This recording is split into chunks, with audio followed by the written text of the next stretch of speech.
Hey guys. This is part 4 of What If Naruto Died and the Kyuubi Took Over His Body. Hit like and subscribe if you like this one, and also please check the author in the description. Let's start. We are pain, that's all. We are God.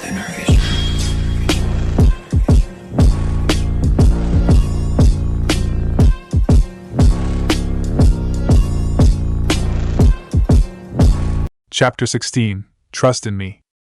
As Ino became aware, she felt like she was floating on a cloud while wrapped in a warm blanket.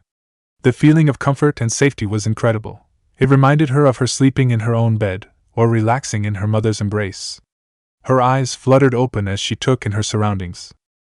She was in some sort of white room, the walls extending upwards and vanishing into a pure white sky. She turned her head to look to the side and saw more of the white walls, but her view was obstructed by some sort of red haze. She could vaguely see through the edges of the haze, but it grew opaque as she looked down. She was actually lying on the red haze that seemed to fill the bottom of the room. Pushing her hand against it experimentally, she noted that it gave a bit before springing back. There was also an odd tickling sensation when she made direct contact with it. Looking at her hand, she could see bits of red energy playing over her fingers for a moment before they fell back into the mass of red below her. Ino was confused. She was certainly alive, as Naruto had promised, but this was nothing like what she had seen when she practiced the mind delve on her father or other Yamanakas. In particular, always before she had seen some representation of the person she had used the technique on.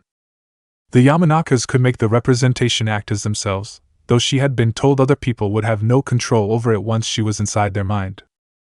Naruto-kun? Ino called out hesitantly. Hello, Ino-ne-chan. Thank you for trusting me. The voice seemed to echo from all around her, and she felt a deep thrumming from the red stuff she was lying on. Of course, Naruto-kun. I shouldn't have doubted you for a moment, Ino replied. Where are you? Before I get to that, there's something you need to see. I know Toussaint told you my secret, but there's another secret that no one knows but me and one other person. I've wanted to tell you for a long time now, but I wasn't ready until today. That's fine, Naruto-kun. I'm glad you're telling me now. But what is the secret? Why did I have to use the mind delve before you could tell me? I couldn't just tell you, because I don't think you'd understand with just words. Now you can see for yourself, though. I need to show you a memory. As Naruto spoke, his voice still echoing throughout this weird room, a small orb of purplish chakra appeared before her. Ino recognized this as the standard representation for a memory in a ninja's mind, though the purplish tinge was probably unique to Naruto. I know Yamanakas can tell when a memory is real or fake, and I want you to make sure you pay close attention to that, okay? Everything I will show you is real, though it may not seem like it at first. Alright, Naruto-kun. I don't see why you're so worried about this, though, Ino said. She reached out and touched the memory, letting it wash over her. As Ino entered the memory, she felt a disturbing shift in her senses. She had been warned that the mind delve technique could be disorienting, especially if she viewed memories, since everyone's senses functioned a little differently. Some might have sharper eyesight or blurred vision, others might have better or worse hearing, and so on. She had experienced it a bit herself during training, but this was something entirely different. There was no sight, no sound, nothing she was familiar with. The closest thing she could compare it to would be like sensing chakra, but for everything all at once. This is what Naruto wanted to show her. What was this? She remembered his words about checking if it was real or fake. Sure enough, the scene was consistent and continuous, but it still didn't make any sense. The scene shifted suddenly. Now there were 8 other things nearby. It was like sensing someone using chakra, only so much more intense that compared to what she felt in this memory, the chakra she had personally sensed was like a candle held up before the sun. The other presences began to interact, and when one of the other presences touched her, her very soul sang. It was indescribable. Brethren. The thought was powerful, and lodged deep within the memory. It echoed through her mind, never quite fading. The memory began to shift rapidly now, small snippets of events whirling past, but always the other presences were there. The memory lingered on a feeling of loss and sorrow, followed by relief and joy, then moved on again. The memory finally stopped on something she could recognize, her perspective settling on rolling hills covered in waves of rippling grass. She was far too high, though. Was she on top of a tower or something? She gasped when ninjas suddenly surrounded her and began flinging jutsu at her. She screamed when the jutsu connected, but the memory itself conveyed no sensation of pain, or even fear. Just surprise? Amusement? Disgust? What was going on? She checked again, still real. A barrier surrounded her, and a man in a black cloak with red clouds was using some sort of jutsu. She gasped again when a horrible feeling of other pervaded her senses, and felt a ball of unease settle into her stomach when the man referred to the other as the death god. The scene was all wrong. If this was Naruto's memory of the ceiling, it should be in a forest, it should be the fourth Hokage on top of Gamabunta, and she should be looking out from the baby's eyes, not from. She shuddered when her perspective suddenly stretched, the sensation just shy of painful but incredibly uncomfortable. She felt a brief sense of confinement, an incredible surge of rage, and then, a shift. The memory sat staring at a glowing portal for the longest time. There was anger now, lots of anger, but also loneliness, determination, fear, grief. The words from the death god kept playing over and over in her head, or rather the memory's head. It was a constant refrain, a mocking refrain. She checked again. The memory was real, but it still wasn't making any sense. The barrier flickered, and a surge of joy rushed through the memory. Another shift, and she was towering over a forest. There was the strongest sense of victory, and she let out a powerful roar, but it was soon overwhelmed by the need to search, the need to find. She began moving forward, her senses constantly stretching outward. More ninja appeared, once again flinging jutsu as quickly as they could. Not again, not now. She watched in horror as the ninja were swiftly destroyed. This was far more familiar. She recognized these events from Konoha's history, but this wasn't making any sense. How could Naruto possibly have a memory of this? She checked again, but it was still real, still consistent. She watched helpless as the memory was sealed yet again, the death god speaking the same words as before. She felt the building fury that was soon brought under control. She watched as the memory explored the white room, a room she recognized. She watched the door smashed open, and the red haze flowing out of the room. She felt the confusion, the understanding, the panic. Dead. The feel of the memory shifted now, the return of such mundane senses as sight and smell startling her. She watched the Hokage carrying the memory around, the blonde woman named Tsunade, she knew that name, from somewhere, talking about chakra, the white-haired man staring at her stomach, the red-haired woman bursting in. The memory jumped ahead, and she was startled to see herself lunge forward and hug the memory, heard her mumbled words and felt the wetness of her tears. She knew when this was, of course, but to see it from this perspective. She felt the absolute shock, the realization that the little girl actually cared, and the unacknowledged shift in perception of the little human from human child to brethren.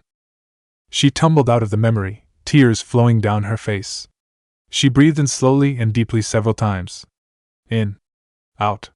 In. Out. Naruto? She asked. Yes, Ino-ne-chan? I'm going to freak out now. After an indefinite period of time, Ino collapsed back onto the red haze, panting and sweating. She was certain most of that had been inarticulate, or composed almost entirely of swear words, but she had really needed to get that out of her system. Naruto hadn't said a word the entire time, just watching patiently as she ranted and raved. She settled deeper into the red haze and just stared at the ceiling for what felt like hours, letting the warmth and comfort of it wash over her. Naruto never said a word, waiting for her to respond. This really should change everything, she thought. What Naruto had just shown her was, that was really important, wasn't it? She'd had always been taught that the tailed beasts were mindless, evil beasts that would destroy everything and everyone if allowed the chance. The ninja villages had to seal them, out of self-defense, to protect the entire world. And now that she knew, she should. However, for every memorized response to a history lesson in the academy, there were 100 memories from her personal experience that screamed that the other ninja were wrong.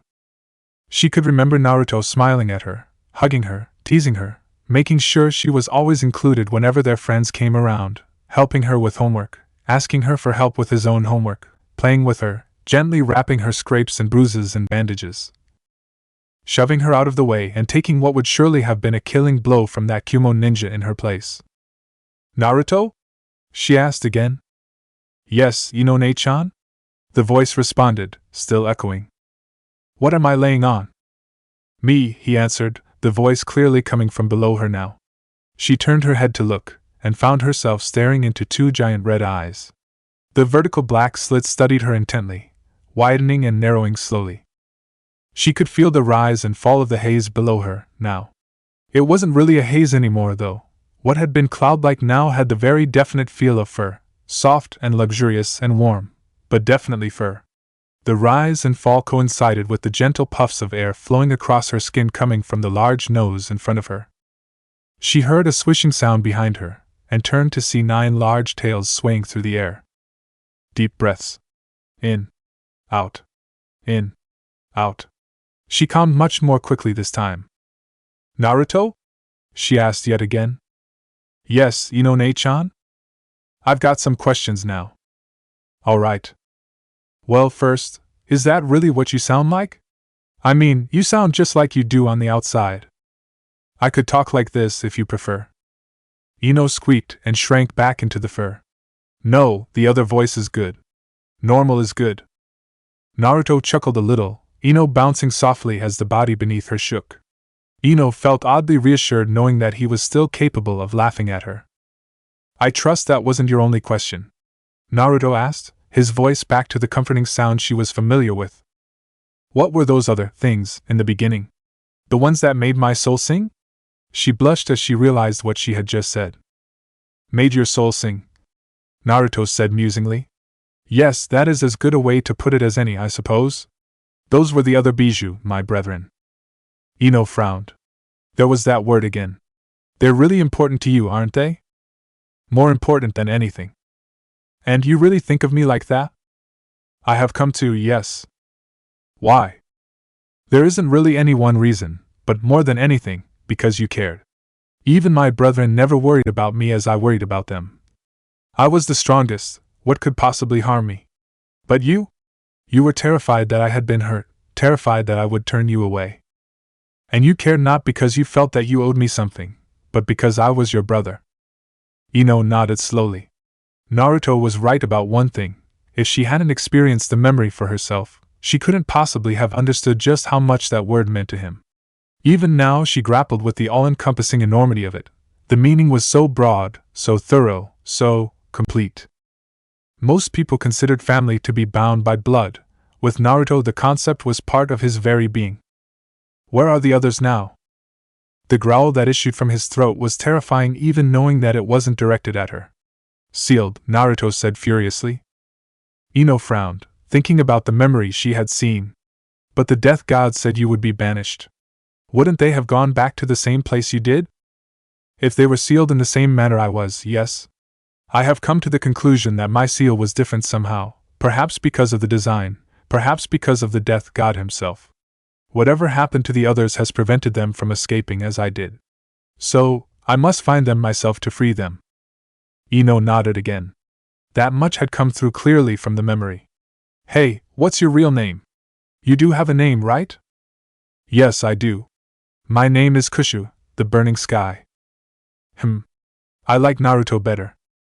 Naruto snorted. Somehow, I'm not surprised. It's probably best that you continue to refer to me as Naruto anyway. If someone heard you calling me another name, they would become very suspicious. She frowned suddenly as she recalled something Naruto had said early on. You said one other person knew the secret. Who is it? Tusan? The Hokage? No. They would likely have killed me already if they knew. After all, I am the tailed beast that attacked the village. But that's not what happened. You didn't even know the village was there. You were just looking for the others. Ino shouted indignantly. The world considers my kind to be nothing more than mindless beasts, serving no other purpose than to destroy and kill. I'm sure you remember how often they harped on that in the academy. I have been unable to determine when or how this shift in perception occurred, as we had enough exposure to the humans of the past to learn their language and communicate with them. They knew us and revered us as mighty beings. I recall Saika actually had a group of them worshipping her at one point. Naruto laughed. Saika? Ah, I believe you would know her as the Two Tails. Still, I am getting off track. The ninja would consider the presence of any tailed beast as an attack. That your fourth Hokage tried to use the death god to kill me and seal my power into a human child reveals their true purpose, however. Ino frowned. That's not. Perhaps, Naruto allowed. I am hardly the fairest judge in this matter. Nonetheless, there are many things they could have tried, and they chose to try stealing my power for themselves. Ino's frown deepened. She couldn't refute Naruto's words at the moment, but she didn't really want to think of the fourth Hokage. Holy shit! What? That memory, just after you were sealed. They called you Minato's son. Hell, the fourth Hokage even referred to you as his son during the sealing. You're the fourth Hokage's son. Well, the body is, anyway, Ino finished lamely. Does that matter? No one has ever mentioned it to me, and even the Hokage avoided naming the fourth Hokage when telling me about my parents. Given my experiences since the sealing, I had assumed that the people who raised the child were considered more important than the biological parents. Ino opened her mouth to scream yes it matters, but paused, at a loss. It should matter, yeah? He's the fourth Hokage. Why doesn't anyone know that you're his son? The third Hokage and the other people in the office knew, at least. She pondered the question for a minute, then shook herself. You changed the subject. You didn't tell me who the other person who knew was. If you don't want to tell me, it's Shizen, isn't it? Naruto snorted. No, it's not Shizen. I must say, I've never understood why you dislike her so much. Ino growled softly. She's the only other person you ever referred to as Nei-chan, she replied sullenly. Perhaps, but she is not my sister. You are. Ino felt a warm glow when he said that. She'd always liked having a brother before, but hearing him say that now, after she knew just how much it meant. Hey! She snapped. You changed the subject again. TCH. What the hell? Why don't you want to tell me? You aren't going to like it. I just found out that my brother is a bijou, is like a bazillion years old, has 8 other siblings, and has killed hundreds of Konoha ninja, regardless of the circumstances. And you think I'm not going to like this? Yes. Oh, Ino said softly. She fell back onto the fur and stared up at the ceiling for a while. Finally she said musingly, well, how bad could it be, really? I mean, I think I handled this bit of news fairly well, didn't I? Besides, it's not like it's Itachi or something, right? You're supposed to say right there. It's Itachi, isn't it? Yes. What? The Fuck, Ino shouted as she jumped to her feet and began pacing around. You told fucking Itachi before me? The guy who tried to kill you? Wait, is this why he tried to kill you? Why didn't you kill him back? You could have killed him, couldn't you? Possibly, but what everyone else knows about that night isn't exactly accurate. By which you mean it's complete and total bullshit. More or less, yeah? Itachi figured out my real identity on his own from some very tiny clues and gut instinct and confronted me about it. And then tried to kill you? Are you going to let me tell you what happened or not? Fine, Ino said, then settled back into the fur. Despite the fact that she was lying on top of a giant red fox that could possibly destroy Konoha if he really wanted to, she felt comfortable and safe. Thinking about it, even when she'd first figured out that Naruto was actually the tailed beast, she hadn't felt scared or in danger. Confused, absolutely, but not scared. Even if he was actually taller than the Hokage Tower and had 9 tails, he was still Naruto to her. He revealed that he knew I was actually the tailed beast, told me how he figured it out, and even guessed my real goals. I only had time to explain a little about the bijou before the search parties started closing in on us. I convinced Itachi to become a missing nin, although I think he'd already decided to do that himself, and we set up our battle scene to fool the other ninja. Everything from there you know. Why did you let him go? Isn't it really dangerous to have someone who knows who you are out there? In this case, no. Itachi won't betray me. We understand each other far too well for that, and there's a mutual respect between us. He's already proven to be a very valuable ally, in fact. He has. How? And how do you understand each other? He brought me a scroll which detailed part of how the other bijou and I were originally sealed, as well as who was behind it. When? You haven't left Konoha ever, have you? I have not. He came to me, in the same training ground we are currently in fact. Holy shit. He waltzed right through Konoha's defenses, just like that. Oh yes. When he left Konoha, he was already one of the best ninja I've ever seen, and he's only gotten better since. Like I said, a very valuable ally. As for how we understand each other, I'm sure you've heard other ninja talk about him, perhaps even felt a little wary of him yourself? I've heard other people talk about him, yeah, but I never understood why they didn't like him. He reminded me of O. Exactly. I've taken great pains to blend in with the general population, a task you and your family have helped tremendously with, I might add, but Itachi did not. You know that your father has counseling sessions with me every week, and I have learned how they want me to behave as a human being rather than as a ninja. I suspect Itachi was told just the opposite and learned his lesson too well. You are possibly the only person who could actually see the similarities between us, as I allow myself to act more naturally around you than anyone else. Even beyond his external actions, however, is the way he thinks. He always seeks to grow stronger but rarely takes pride in what other people consider exceptional or amazing about him. He doesn't value the adulation of the general populace, instead seeking approval and companionship from a select few, his family. He evaluates everyone else based on whether they could pose a threat to him or not, and prepares to act accordingly if need be. I have heard your father refer to this as the veteran ninja mindset, and spoke of it as if people had to force themselves to acquire it, and that they had lost something when they finally did. He was also greatly concerned that I showed traits of this mindset, and focused a great deal of time and effort into fixing me. He failed to realize that such a mindset is natural to me, and to Itachi as well. Itachi may be human, but his mind is that of a demon, without question. So they hate him because he acted like a ninja is supposed to act? Ino asked. I'm not sure that's all of it. There's probably some jealousy and fear mixed in as well.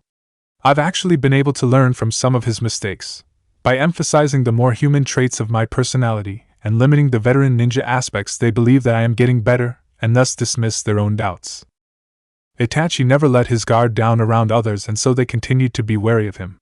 They probably could also tell on some level that he had little love for Konoha. Demons do not give their loyalty to physical locations or abstract concepts. That is most certainly a human conceit. Our family is made up of distinct individuals that we know personally, and we give our loyalty to them and them alone. But it's not like you're some sort of killing machine. You joke around, tease people, have things you enjoy even outside of studying or training. Ino replied. Yes, I do, but partially because that is what is expected of me. I would normally limit my interactions solely to you and a few others I respect, and dismiss everyone else as irrelevant. Itachi never found people he could respect until I came along, which I suspect was part of his problem. Now that he has freed himself from Konoha, he has fully come into his own. He looked far more relaxed and at ease when I saw him last than he ever did here, which tells me that he has found a new family, or at least someone he can respect and interact with. Ino absorbed that for a few minutes. All right, she said finally, I suppose he's not a complete and total asshole after all. I feel a little bad about all the things I said about him now. You were quite inventive when it came to him, as I recall. Ino blushed slightly. He tried to kill you. Or I thought he had anyway. Hey! She suddenly shouted, punching the fur below her. You scared the crap out of me that night for no reason. I did say I was sorry. Humph. Well, now you have to make it up to me again.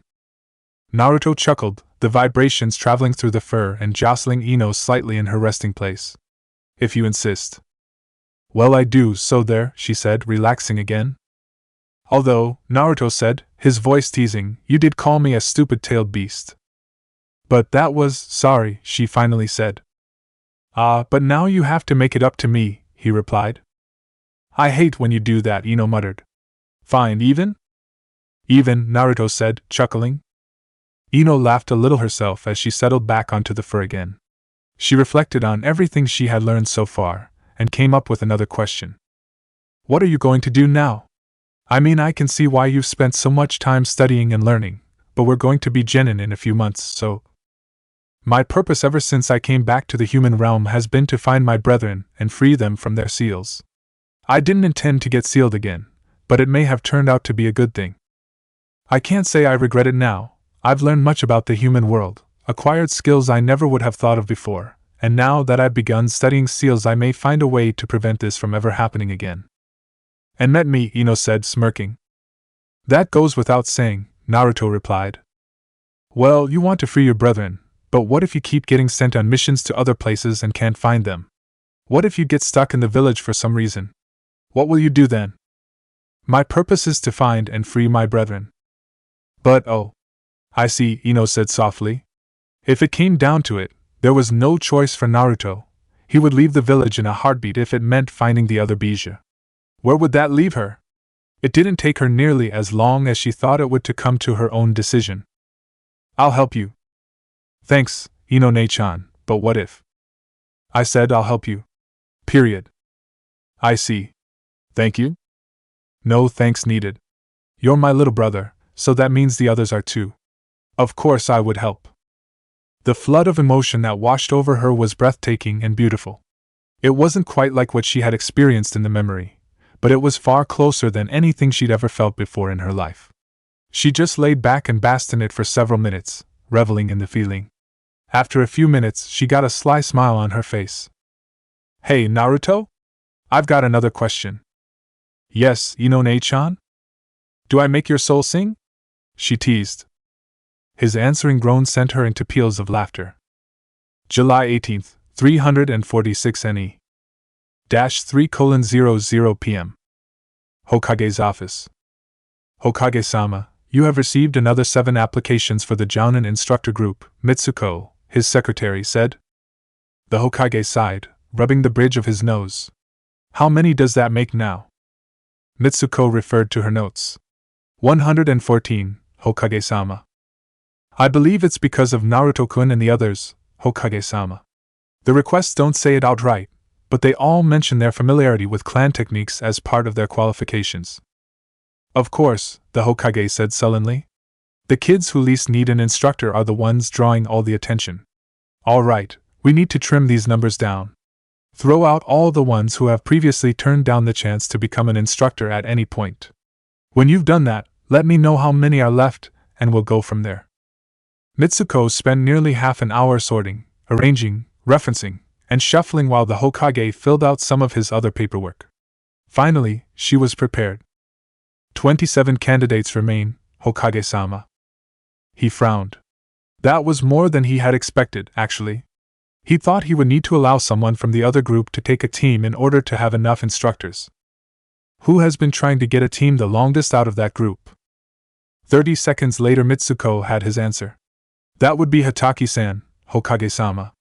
He has been trying for 3 years in a row, but no team has managed to pass his exam. Normal operating procedure states that an instructor is allowed to select his own candidates, subject to approval by the Hokage, if their previous team was assigned to them and failed. His file states that he has declined to exercise this right the prior 2 years. The Hokage chuckled to himself. Kakashi knew exactly what he was doing and had positioned himself to handpick his own squad out of what would likely prove to be the strongest class of graduates Konoha had ever seen. He might have to change things up depending on who exactly Kakashi picked, but that pretty much guaranteed Naruto was already taken. Who comes after Kakashi? Mitsuko spent several minutes shuffling through her papers. No one, Hokage-sama. Since you eliminated those who had previously declined the request to become an instructor, all remaining candidates are actually in the pool for the first time. Based on general seniority within the ranks, your son would be next. Well, we've never considered general seniority before, and this would be a bad time to start for several reasons. Very well, send a notice to Kakashi letting him know that he has uncontested first pick of the graduates this year. For everyone else, I want them to submit potential team assignments using every student in this year's class. For each team they are to explain the team's primary role, secondary role, strengths, weaknesses, and provide a sample training schedule for the first 6 months. For all the teams, Hokage-sama? He smirked in reply. Oh yes, all of them. They'll have till the end of September to submit their proposals. If they don't do so on time, they will not be considered for this year's Jonin instructor pool. I see. Very well, Hokage-sama. I will send the notices out immediately. Thank you, Mitsuko-chan. Once you've finished that, feel free to take the rest of the day off. I think I'll be heading out early myself. Thank you, Hokage-sama. July 19th, 346 NE. -9:00 p.m. Konoha. Kurenai gaped at the message in her hand, then dropped her head to the table with a loud thump. The other people in the bar paid her no mind, but her drinking companion looked curious as she gobbled down another dango. What's up, Nai-chan? Anko asked.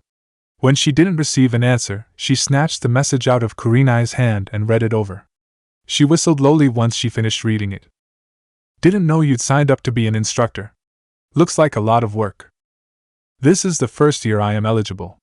I didn't actually think I'd make the cut, but I heard you get an advantage the next time you try. Nobody mentioned it took this much work. Yash. I see that your flames of youth are dimming, and must lend my own experience as a Jonin instructor so that they may burn brightly once again. Anko threw her freshly stripped dango skewer at Guy. He caught it between his fingers and began to twirl it around his fingers at high speeds, laughing. Ha! You must try much harder before you will be able to best Konoha's beautiful green beast. Give it a rest, Guy. Anko snapped, waving another dango skewer in a vaguely threatening manner. Very well. I shall abide by your youthful plea, Guy said. His body relaxed and his voice dropped into a less exuberant tone. It was actually quite disconcerting to see a calm Guy for those who hadn't witnessed this rarest of events before. Now I hear you have applied to be a Jonin instructor this year? Kurenai finally looked up and nodded. Yeah, I've always wanted to teach, especially genjutsu.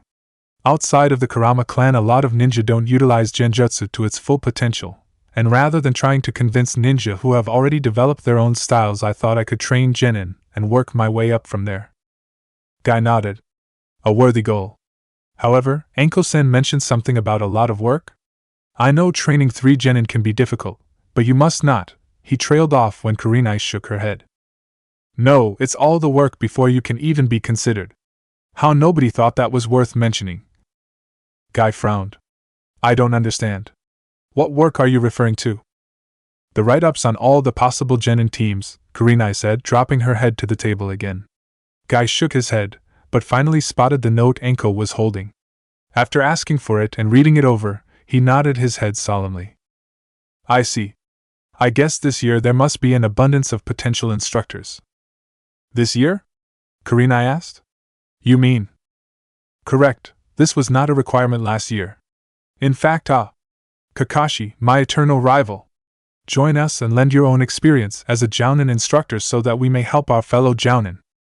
Kakashi slowly wandered over to the table, his nose still planted in his orange book. Despite having one eye completely covered and appearing to be completely focused on his book, he dodged and weaved his way through the crowd without a single misstep or so much as bumping into anyone. You say something, Guy? Alas, despite your eternally hip attitude, I must refrain from proposing another contest at this time. Kakashi's head snapped up, his eye widening in disbelief. Must be serious then, he said, snapping his book shut and putting it away. All right, he said, pulling another chair up to the table. What's up? Kurenai took a moment to reply. She was actually feeling a little intimidated now, sitting at a table conversing casually with 2 S-rank ninja. Kakashi and Guy were considered 2 of the strongest ninja in the village, and here she was a newly promoted Jonin. I submitted my name to be a Jonin instructor this year, but no one warned me about all the work. Kakashi shook his head. I know teaching 3 kids can seem like a lot of work, but... I meant the write-ups for all the potential teams, Kurenai interrupted. Kakashi's brow furrowed. Guy wordlessly handed him the message, and he quickly read it over. I see. My eternal rival, did you not receive a similar message? No. Did your team last year not fail? Are you not trying again? They did fail, and I am trying again. Anko suddenly started laughing. Per Nai-chan. What? Kurenai snapped. You said there are advantages after your first year. Looks like this is one of them. You don't have to do the write-ups, do you, Kakashi? Anko asked. Nope. Kurenai gaped. That's not fair. Kakashi's eye narrowed slightly. Perhaps not, but it's the Hokage who makes the final call. If you have any complaints you can always take them up with him, he said, his tone even. Kurenai recoiled slightly, then blushed. Sorry, she muttered. Relaxing, Kakashi just waved her off. If it makes you feel any better, I think I'm the only one who doesn't have to do the write-ups. If you do a good job, you might be pleasantly surprised. With that, he got up and wandered off to another part of the bar. After saying farewell to Anko and Kurenai, Guy followed him, his voice back to its normally exuberant levels. Anko began working on another skewer of dango. So what you gonna do, Nai-chan? Kurenai read over the note again, then nodded resolutely. I'm going to get to work, she said. August 9th, 346 NE. We have still been unable to locate Yagura, Leader Sama. Our last reported sighting placed him near the land of waterfalls, but we have been unable to confirm that he was there at all, much less capture him. That is unfortunate. I shall have to be more careful in my approach in the future. Leader Sama, you are certainly not to blame for. No, it was my mistake. I was too trusting that he would understand our goals, and he has since chosen to hide away from us. I shall be more careful in the future. As you say, Leader Sama. Thank you for your report. You are dismissed. As the door closed behind the messenger, the leader turned to his companion. How are Jun and Kyoko doing? They have finally begun their training and seem to be doing well. The new seal designs have calmed the beast Yuki considerably, and the loss of potency is tolerable. It will still take time, but they should be able to harness more power overall without running into the risks that Jinchuriki normally encounter. Excellent news. And they understand our cause? Absolutely. They are eager to take their places at your side. Good, hopefully I will have a chance to visit them myself before too long. I should get to know them personally if they are to stand by me. The door burst open and another messenger rushed in. Leader Sama. We have located the Jinchuriki of the Six Tails. The leader stood and offered a hand to his companion. Shall we, my dear? It seems we have some work to do. October 18th, 346 NE. -3:00 p.m. Konoha Academy. Well, that was the last student to take the exam today. Congratulations to all of you who passed. You will need to return to this room in 1 week at 10 a.m. to receive your team assignments and meet your Jonin instructors. Dismissed.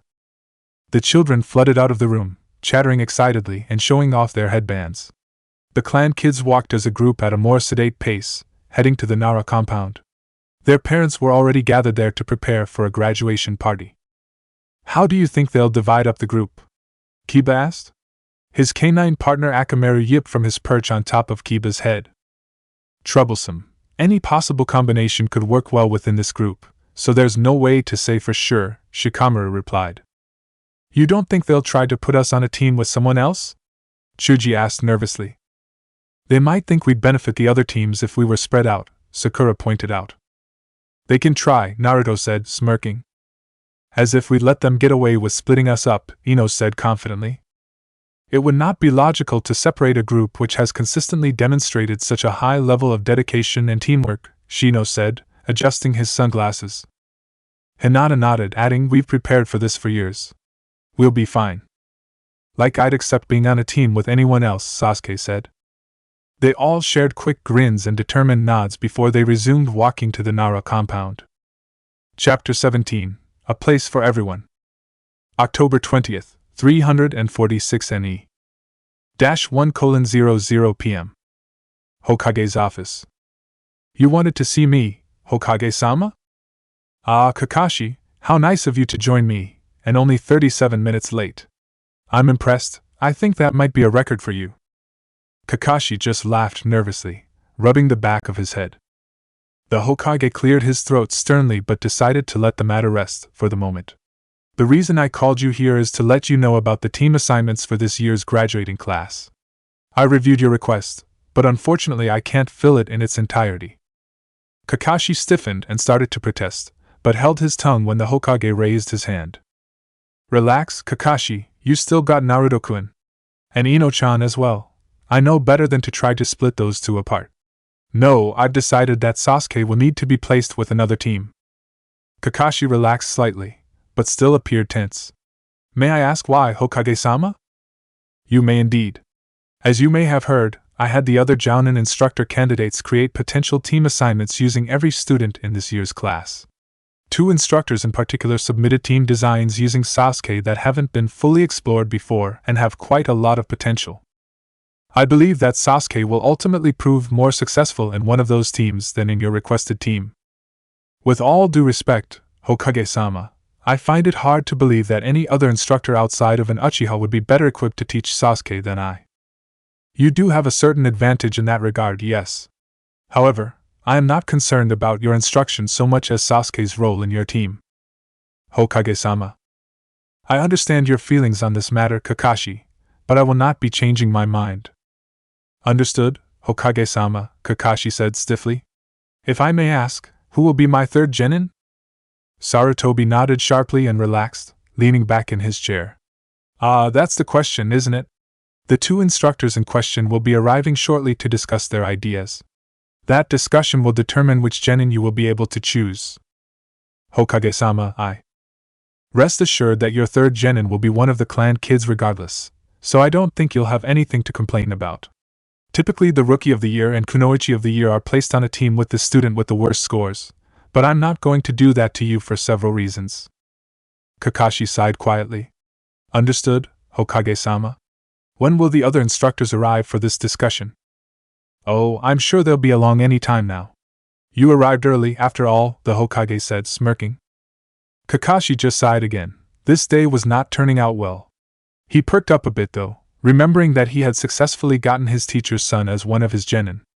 Ino should also be a pleasure to teach, if the reports he had heard were any indication. 30 minutes later the door opened to reveal Asuma Sarutobi and Kurenai Yuhi, both looking slightly confused as to why they had been called to meet with the Hokage, much less at the same time. They quickly noticed Kakashi stretched out on the couch reading an orange book and grew even more confused. Excellent. You're both here, the Hokage said, looking up from his paperwork. Kakashi snapped his book closed and moved to stand next to the two newcomers. Now we can get this meeting started, the Hokage said, smiling. I have called you three here to discuss the team assignments for this year's graduates, in particular Sasuke Uchiha. Asuma and Kurenai both submitted compelling ideas for a team which included Sasuke, and I wanted to discuss them as a group. Kurenai, we'll begin with you. Explain your reasoning behind the team of Sasuke Uchiha, Sakura Haruno, and Shino Aburame. Yes, Hokage-sama. Kurenai paused for a moment, gathering her thoughts, then stepped forward and began speaking. I proposed a squad with the primary role of genjutsu/anti-genjutsu infiltration and combat support with a secondary role of ambush and capture. Sasuke's abilities are well balanced, but his Sharingan gives him a key edge in a genjutsu battle. His skills in taijutsu and ninjutsu will allow him to respond well to any potential scenario, making him a strong member of any team. The reports from the academy noted that he has some difficulty in the team exercises, however. He apparently tries to overcome every obstacle on his own rather than rely on his teammates, even when working with the other clan kids. I hope to correct that problem on my team. Sakura has demonstrated incredible chakra control and a sharp mind, both very valuable in utilizing genjutsu. Her chakra reserves aren't as large as they could be, but she still has far more than most kunoichi would at her age. She would serve as the primary genjutsu caster and overall support until I can get her trained up to better fill other roles as needed. Her taijutsu in particular is weak compared to most of the clan kids. Her stealth and survival skills are among the best, however, especially considering that she comes from a civilian background. Shino is another well-balanced graduate. He has strong taijutsu abilities that complement his Kikaichi-based jutsu well. The Kikaichi consume a large portion of his chakra reserves, which leaves him weak in ninjutsu, but he has compensated by developing his tactical awareness and chakra control. The few ninjutsu he can use are low-cost and highly accurate. His offensive capacity with genjutsu is weak, but the Kikaichi make his defense against genjutsu nearly perfect. They also provide an excellent means of tracking. Between Shino and Sasuke we should have no problems detecting or pursuing any target. Beyond the known drawbacks of the Aburame bloodline, Shino has no clear weaknesses, but I hope to help him become more creative with the application of his Kikaichi. My proposed training schedule was... Thank you, Kurenai, that will be sufficient, the Hokage interrupted. Kurenai blushed slightly and stepped back. Both Kakashi and Asuma nodded thoughtfully as she finished speaking. Konoha had never had a focus on genjutsu thanks to so many clans having a built-in defense against them. Between that and the Kurama's genjutsu boosting bloodline, most ninja in Konoha felt that it simply wasn't worth studying that field at all. Kurenai's own career as a chunin had shown that genjutsu could be highly effective when used thoughtfully and carefully, and the idea of a whole team capable of operating on that level while still capable of performing other duties was compelling. Asuma, please explain your reasoning behind the team of Sasuke Uchiha, Hinata Hyuga, and Shikamaru Nara. Yes, Hokage-sama. The team's primary role would be a combat strike team, with a secondary role of an ambush and capture squad. As Jonin pointed out, Sasuke is a well-balanced genin. With his Sharingan he will soon be able to win any ninjutsu and most taijutsu matchups, and won't have to worry about genjutsu. Hinata is focused on her taijutsu and clan abilities, and Shikamaru has become something of a prodigy with the shadow techniques. Sasuke would become the ninjutsu specialist, and either take enemies out himself or herd them towards Shikamaru and Hinata. Hinata would be the primary scout and use her Juken, while Shikamaru will be the team strategist and use the Nara techniques to capture or harass enemies, Asuma recited, not bothering to go into as much detail as Kurenai had. The Hokage nodded. And for the sake of comparison, what was your basis for requesting Sasuke on your own team, Kakashi? Both Asuma and Kurenai stiffened. Word had gotten around that Kakashi had free rein to request his own team, and he had clearly done so. If that was the case, why were they even talking about this? Scouting and long-range ninjutsu, Kakashi replied lazily. The Hokage nodded again. I trust you see why I want him on another team now? Kakashi just nodded, resigned. Asuma and Kurenai both looked confused.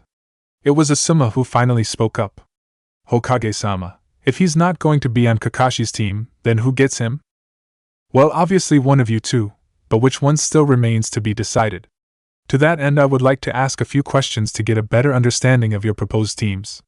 Asuma, why did you design this team with Hinata Hyuga instead of Chuji Akimichi? Surely you are aware of the close ties between the Nara and Akimichi clans, and particularly between Shikamaru and Chuji? I am, but Hinata has the Byakugan making her the perfect scout, and the Juken is a powerful style, made only more so when coupled with the Nara's shadow jutsu. I see. The Sharingan, while perhaps not perfect, is also capable of tracking targets thanks to its increased observational abilities. How does this fit into your plan? Well, it wouldn't really. Hinata would have that angle covered, allowing Sasuke to focus on his ninjutsu. I see, the Hokage said again. He turned to Kurenai next. You seem to focus on Sasuke's abilities to handle any situation. Does this mean that Sakura and Shino are expected to function solely as support for Sasuke? No, Hokage-sama, Kurenai replied.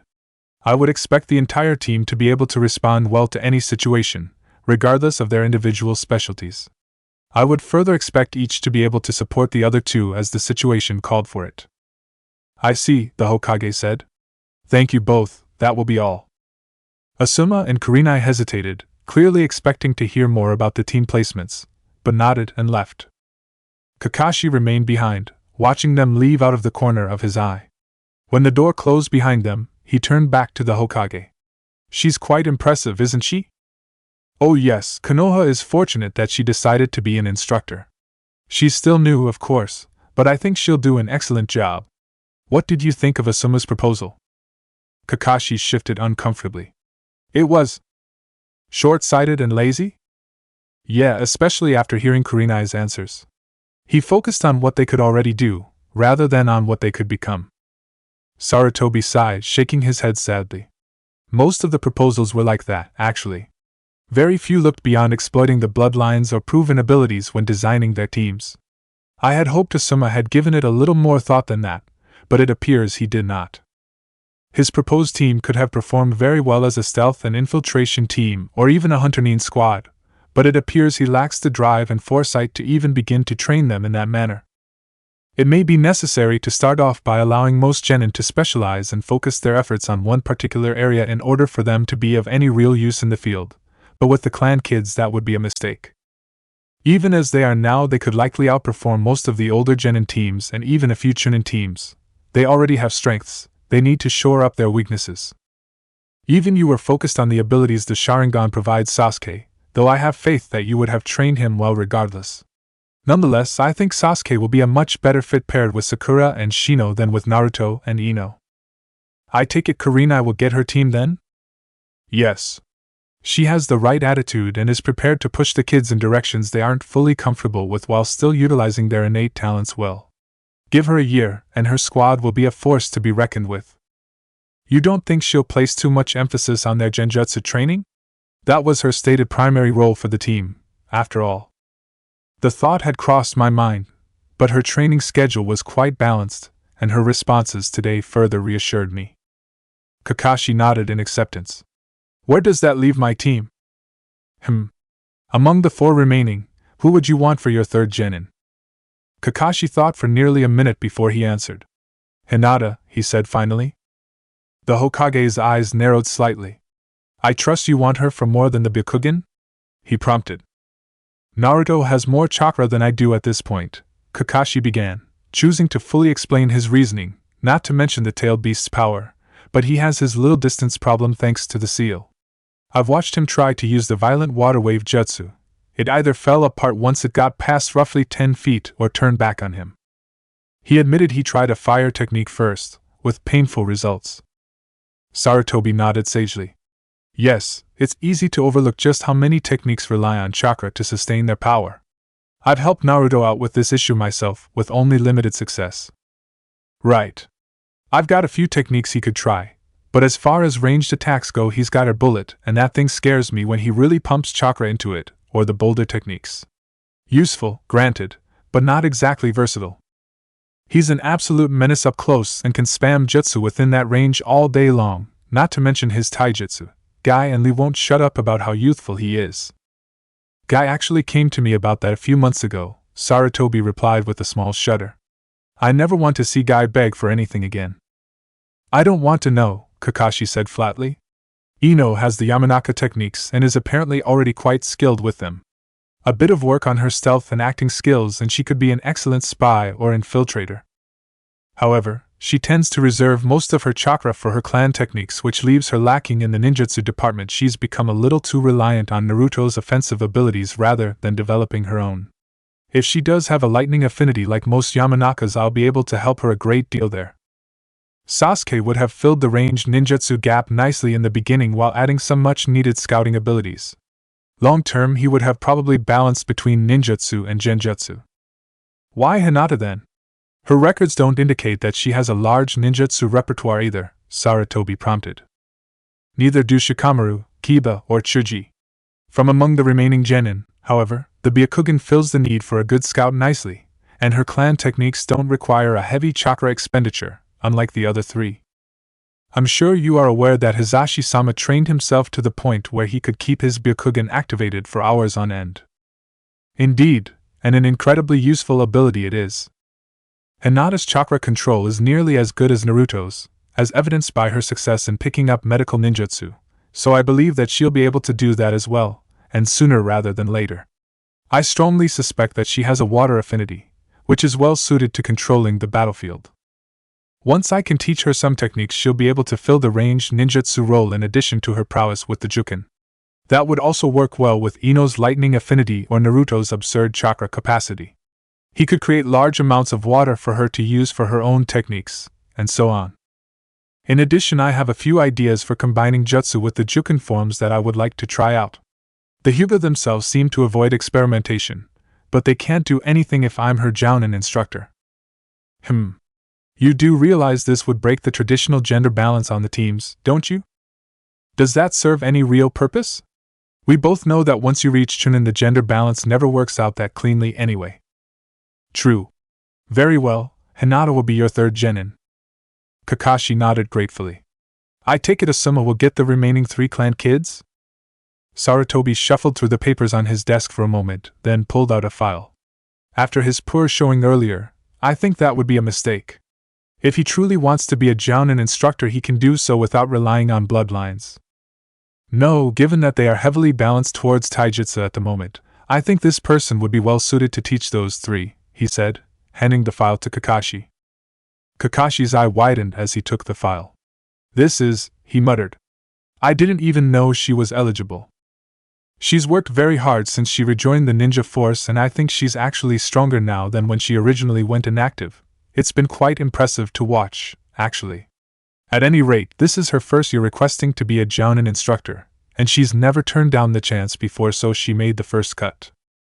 She also put far more effort than most into her write-ups, and I'll actually be using some of her ideas for the other teams. A lot of people aren't going to be happy about this, you know. I doubt the kids or their families will complain, and no one else should have any say in the matter. If they do, they are welcome to explain themselves to me personally. Kakashi nodded, smiling slightly as he examined the file. This would certainly be interesting, if nothing else. October 23rd, 346 NE. -8:00 p.m. Konoha. Geez, you need to relax, Nai-chan, Anko said, poking her dango stick in Kurenai's direction. But I haven't heard anything since the Hokage called me into his office. Asuma was there too, and he's the Hokage's son. Granted, the Hokage is usually very careful about avoiding favoritism like that, but he should know how his father thinks and have an advantage that way. Hokage-sama didn't even say anything about my answers, just I see, and then he sent us on our way. Well, if he called you in, then there must have been something useful, don't you think? Anko replied, trying to be supportive. Yuhi Jonin, the Hokage has requested your presence for a meeting in his office regarding the team assignments at 9 tomorrow morning, and Anbu said, dropping a slip of paper on the table in front of Kurenai. The masked ninja had already vanished to their next destination before Kurenai even had time to process what had been said. Kurenai picked up the slip of paper with shaking hands, but it only repeated what the Anbu had told her. See?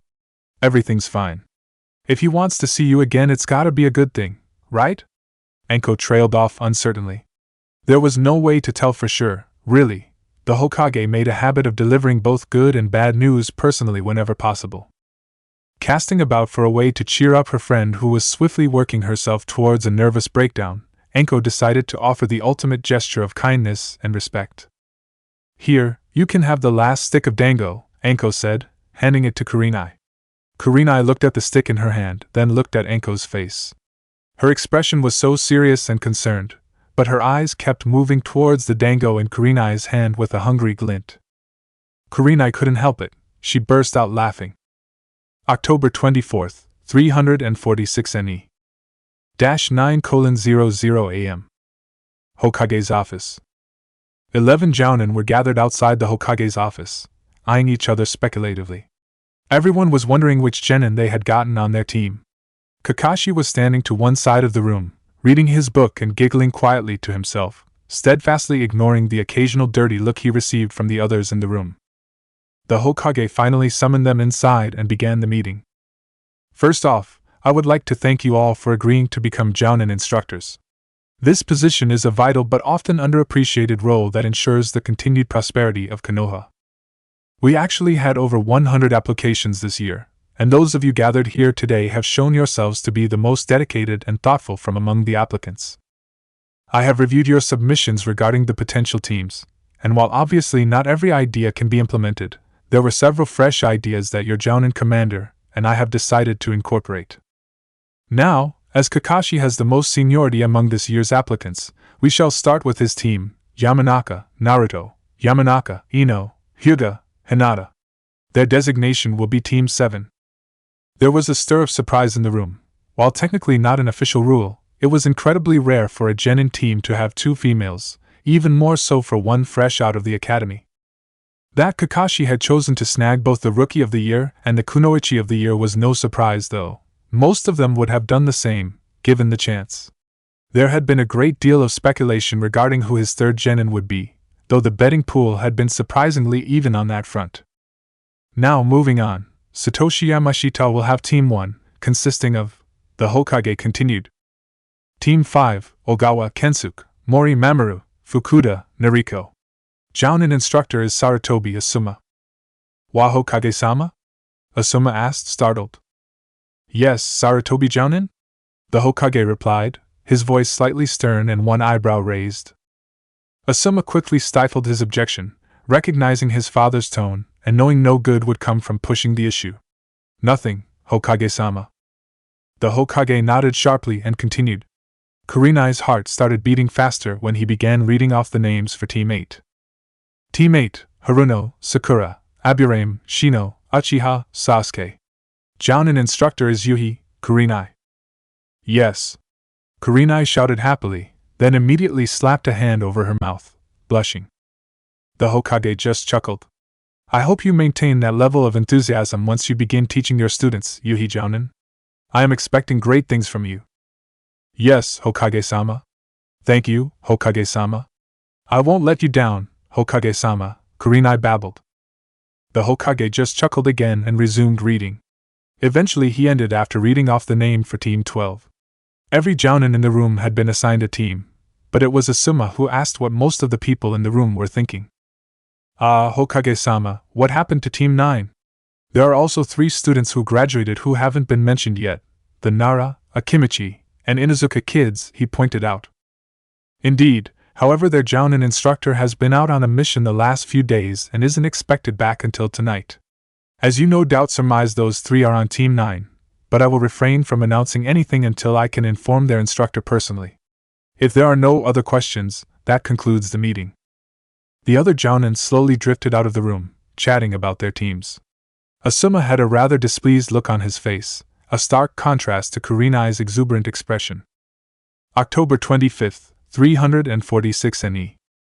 -10:00 AM. Konoha Academy. Alright, now the moment you've all been waiting for, team assignments. Starting with Team 1, Irika said, reading off the scroll. Team 7 Yamanaka, Naruto, Yamanaka, Ino, Hyuga, Hinata. Ino pumped her fist victoriously while Hinata smiled and moved over to join Naruto and Ino at their desk. The other kids shuffled around to give her room, eagerly waiting to find out their own teams.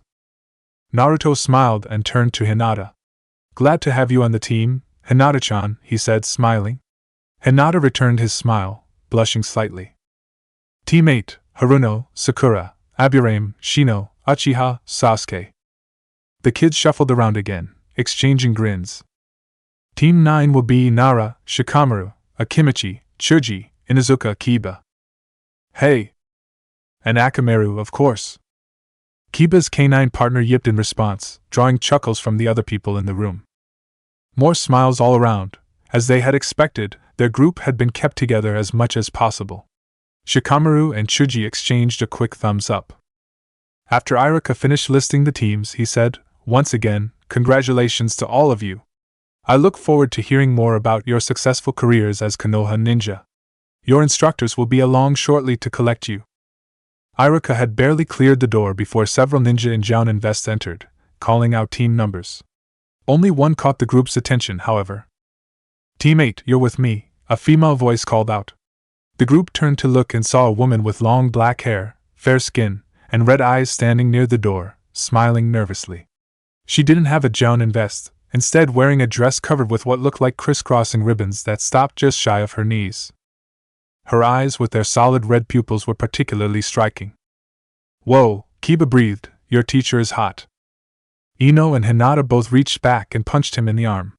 Sakura looked like she wanted to as well but was currently out of range. She settled for letting the other 2 girls handle the situation for now. Instead she stood up and began making her way down the stairs, Shino and Sasuke following close behind. Let's move to the training grounds for the introductions, shall we? Their instructor said, motioning them to follow her and heading out of the room.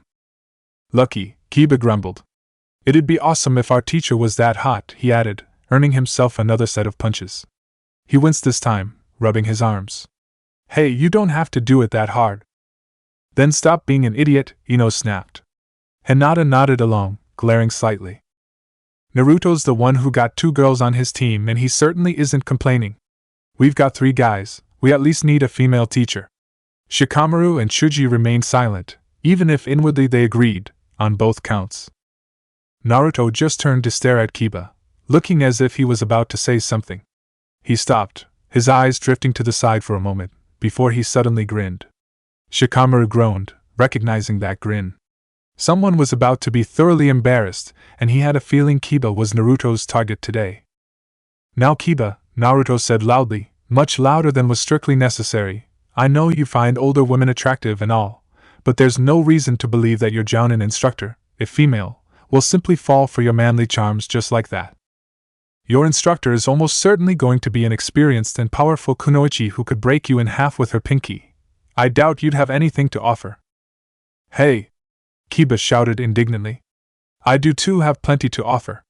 You may have gotten lucky and beat me out for Rookie of the Year," he exclaimed, steadfastly ignoring the disbelieving coughs and snickers from everyone else in the room. "But before long me and Akamaru will be able to whip you without breaking a sweat. Once she sees how strong we are, it'll only be a matter of time before the Inuzuka charm kicks in. I bet you if I wanted I could totally get my instructor to go out with me," he proclaimed. He quickly added, "If she's female, of course. And hot." Naruto's grin just grew even wider even as Akamaru began sniffing the air, having caught a familiar scent. How about we make a bet then, if you're so certain?" Kiba really should have known better, having spent several years hanging out with Naruto, and having seen his more mischievous side at work, but he plunged ahead anyway. "What are the stakes?" he demanded. "If you can get your hot female instructor to go out with you on a serious date, even once, let's say within a year, I'll buy you a full set of A-rank ninja gear out of my own earnings. If you can't, you have to buy a set for me." Kiba hesitated a moment, thinking about the cost and beginning to recognize that he had perhaps bitten off more than he could chew, but his pride was on the line now and he wasn't about to back down. "Deal," he said, thrusting his hand out. Even as Naruto took his hand and shook it, sealing the bet, Akamaru began barking. "What is it, Akamaru? You smell who?" he asked. Akamaru yipped again, and Kiba's face began to drain of color.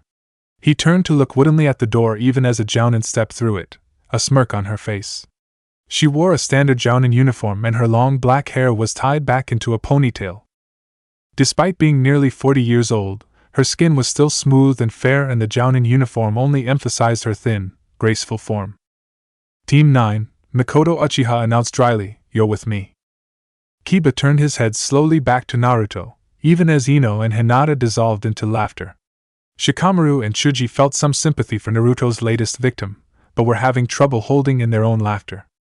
Just thinking of Kiba trying to woo the Uchiha clan head, who was older than Kiba's own mother even if they privately acknowledged she was quite attractive, and imagining Sasuke's likely reaction was hilarious. "I hate you so much right now," Kiba said. Naruto just grinned. "Go on. Time to work that Inuzuka charm," he said, setting off fresh peals of laughter. Even Mikoto was having trouble keeping her smirk from growing even further, and her shoulders shook with suppressed laughter. "Hate you so much." Kiba slinked out of the room with Shikamaru and Chuji following behind. Naruto settled back into his seat as Ino and Hinata finally got their laughter under control. They watched as all the other teams were collected and headed out to their respective meeting places. Within 30 minutes they were the only ones left in the room. They discussed their team's possible role, how they could combine their respective skills now that they knew they were on the same team, and made other idle chit-chat as they continued to wait. Same day. 10:30 a.m. Training Ground 5. Now, let's start with introductions. My name is Kurina Yuhi. I am a recently promoted Jonin, and you are my first Genin team. I enjoy reading and creating and refining genjutsu. I like Enmitsu and dislike people who look down on kunoichi for being female. My dream is to see you all reach the rank of Jonin, and inspire more ninja to study genjutsu as seriously as they study ninjutsu and taijutsu. Sakura, why don't you go next? My name is Sakura Haruno. I enjoy spending time with my friends and studying medical jutsu. I like green tea and dislike jealous people. My dream is to become a strong kunoichi like Tsum-sama or Shizen-sama. My name is Shino Abirame. I enjoy spending time with my friends and hunting for new species of insects. I like sweet things and dislike those who kill insects of no reason. My dream is breed a new species of Kakaichu capable of sustaining themselves with far less chakra. My name is Sasuke Uchiha. I enjoy spending time with my friends and training. I like pickled beets and dislike those who blame people for the mistakes of others. My dream is to restore the honor of my clan. Excellent. Thank you for doing that. I know you know each other very well already, but I hope to get to know you better myself. The three genin just nodded, watching their new sensei curiously. Now I've got a bit of bad news for you. You aren't officially genin yet, she said, bracing herself for their protests. None came. You don't seem surprised. Naruto warned us, they replied. Same day. 11:00 a.m. Training ground 10. Well, normally we would introduce ourselves at this point, but I think we can skip that, don't you? Mikoto said, smiling. Troublesome. It's going to be impossible to take it easy with you as our sensei, Shikamaru said. Chuji just shrugged, perfectly content with their teacher. Kiba was still sulking in a corner, occasionally rifling through his wallet and counting his money with a sour look on his face. You've got that right, Mikoto said, smirking. I know exactly what you kids are capable of, and exactly how far I can push you. I also plan to make sure that you pick up some new skills. You're very well trained for genin, but you've tended to specialize and avoided growing in certain areas. I will be correcting that, she added, a feral grin on her face. Shikamaru just groaned and Chuji gulped nervously. Kiba continued to sulk. However, before we get to that, I've got some bad news for you. You aren't officially genin yet, and you knew that. Naruto-kun warned you, didn't he? Yep. Hate. So much, Kiba muttered to himself. Same day. 12:30 p.m. Konoha Academy. 2 hours later, Naruto, Ino, and Hinata were still waiting, and starting to get rather hungry. Hinata finally decided to comment, seeing that both Naruto and Ino were growing restless. Did Iruka-sensei happen to mention a time limit? Or anything specific to our team? Naruto growled and shook his head. No, he didn't. He apparently expected our teacher to be here by now. Ino nodded in agreement, then sighed. How long do you think we should wait? Hinata shrugged. Do you think this is some sort of test already? To see how well we can follow orders, maybe? Ino frowned. Maybe, she said doubtfully, but none of the other teams had to do this. Hey! Why don't you check and see if anyone is coming, Hinata? Hinata nodded and activated her Byakugan, wincing slightly as her eyes adjusted to the intense glow coming from Naruto. Even after years of seeing his aura, it still took a few moments to adjust to it when her Byakugan activated, and it only seemed to have grown more intense as time passed. She took a quick look around and deactivated her bloodline. There's no one else in the building at all. Naruto stood up. Right, that's it. If our sensei can't bother to show up on time, I'm not going to go hungry waiting for him. It's not like Iruka-sensei said we had to wait here, anyway. He said shortly, and we're way past that. Let's go eat lunch and come back, shall we? Ino hopped to her feet immediately, and Hinata hesitantly followed. Maybe we should eat somewhere close by, so we can keep an eye out for our sensei? Naruto shrugged. Sure. Is there anything good around here? We don't usually eat in this area. Hinata frowned uncertainly. We don't either, she confessed. Activating her bloodline again, she swept the area looking for restaurants. There's a dango stand, a small bar, a takoyaki stand, and a ramen stand. Let's try the ramen stand, Naruto said. Lead on, Hinata-chan. Same day. 1:00 p.m. Konoha Academy. The door to the classroom slid open, revealing a tall man with spiky silver hair and a Jonin uniform. He had his headband slanted across his forehead, completely covering his left eye. His hand was rubbing the back of his head as he stepped into the room. Sorry I'm late, I got lost, on the Kakashi trailed off as he took in the empty room. Chapter 18, and everyone in their place. October 25th, 346 NE. 1:15 p.m. Ichiraku's ramen stand. Naruto, shouldn't we be heading back now? Ino asked, eyeing him warily. The Jonin who entered the classroom is heading in this direction. He doesn't look happy either, Hinata added. Naruto just slurped down another bowl, letting out a moan of contentment. The stand owner, Tsuchi Ichiraku, stared at the stack of bowls next to the blonde with disbelief. How could a boy possibly hold that much food? Why have we never come here before, Ino-ne-chan? Why have we never eaten ramen before? This is the most delicious thing I've ever eaten in my entire life, he said, motioning for another serving. Tsuchi just nodded before serving up another bowl, watching as the stack grew even higher. I dunno, Ino replied, we usually eat at home anyway, so I guess Tu-san and Ka-san just never made it. I hadn't really noticed, to be honest. And don't get me wrong, it's good, but the most delicious thing ever? Naruto just nodded, already devouring his next bowl. Well, that's great that you've found a new favorite food, little brother, but we do need to get going. I think our teacher has finally shown up, Ino said, looking outside the stand. Naruto turned around, still slurping ramen from the bowl, to look at their supposed Jonin instructor. Kakashi's eye was narrowed, and even through the mask covering his face he looked angry. Jonin, just what do you think you are doing? I believe you were told to wait in the classroom until your instructor came to get you, he said, his voice menacing. Ino and Hinata appeared rather worried, but Naruto simply tipped back his bowl and drained the last of the broth with a loud slurp. Patting his stomach, he placed the bowl on the counter, then turned back to Kakashi. Actually, we were told no such thing. We received no explicit orders, and were simply informed that if we waited in the classroom our instructor should be along shortly to collect us. Kakashi's eye narrowed even further, staring at Naruto and beginning to leak a bit of killer intent. When Naruto didn't say anything further, he turned to look at Ino and Hinata, both of whom looked quite concerned in stark contrast to Naruto's nonchalant attitude. Do you two agree with the smartass here? Do you honestly believe that you aren't disobeying orders by leaving the room before I arrived? Naruto raised one eyebrow curiously, but didn't say anything. Ino shook herself and straightened her spine. She nodded sharply, staring defiantly at Kakashi.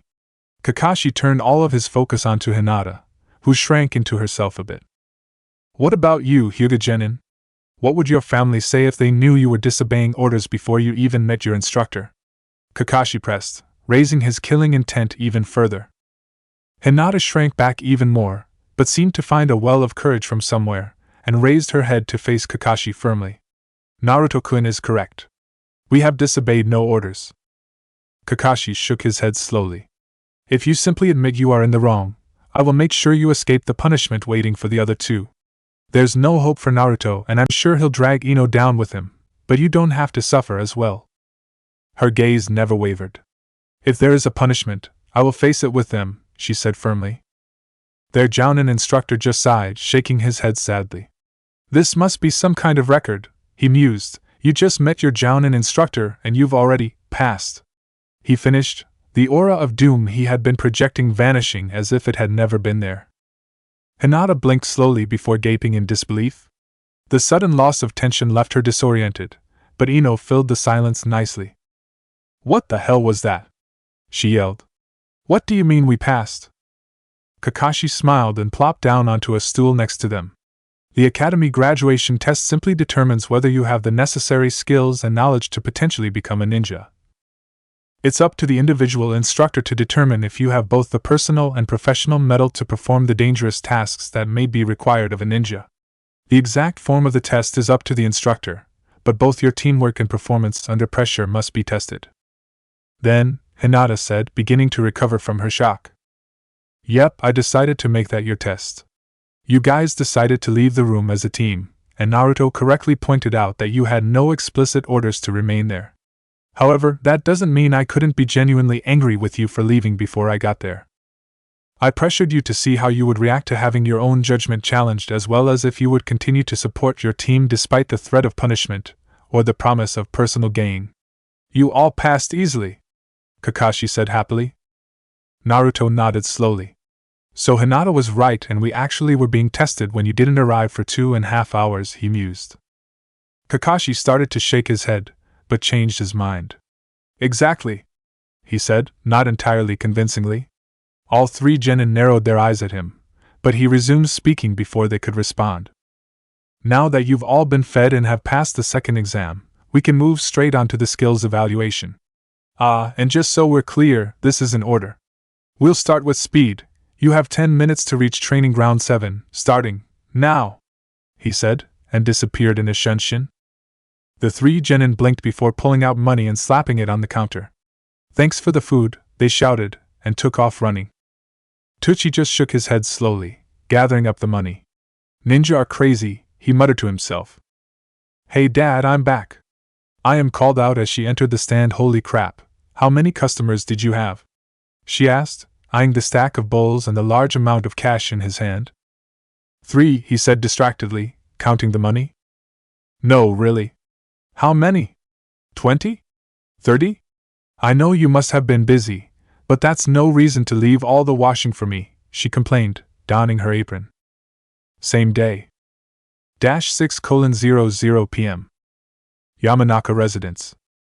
Shikamaru, Chuji, and Kiba dragged themselves into the backyard and collapsed near the other kids. They were dirty, bruised, sweaty, and generally looked as if they had been run ragged. The other kids, with the notable exception of Naruto, all looked nearly as tired and worn out. Naruto looked dirty, but he seemed to have as much energy as ever. Being a genin is too troublesome, Shikamaru muttered. Chuji nodded, pulling a bag of chips out of his bag and beginning to munch away. Kiba just rolled over so he could glare at Naruto. Still hate you, he said petulantly. Ino and Hinata managed a laugh, but the other team just perked up curiously. What's up with those two? Sakura asked. As you all heard, Kiba was rather taken with that black-haired sensei. What is her name, by the way? Naruto asked. Kurina Yuhi, right. Anyway, after you guys left, he continued to complain about the distinct lack of a feminine presence on his team. From there it somehow turned into a bet that he could get his teacher to go out with him on a serious date within a year. Somehow my ass, Kiba snapped. You knew who our teacher was and tricked me into making that bet. I can assure you no trickery was necessary. Hey!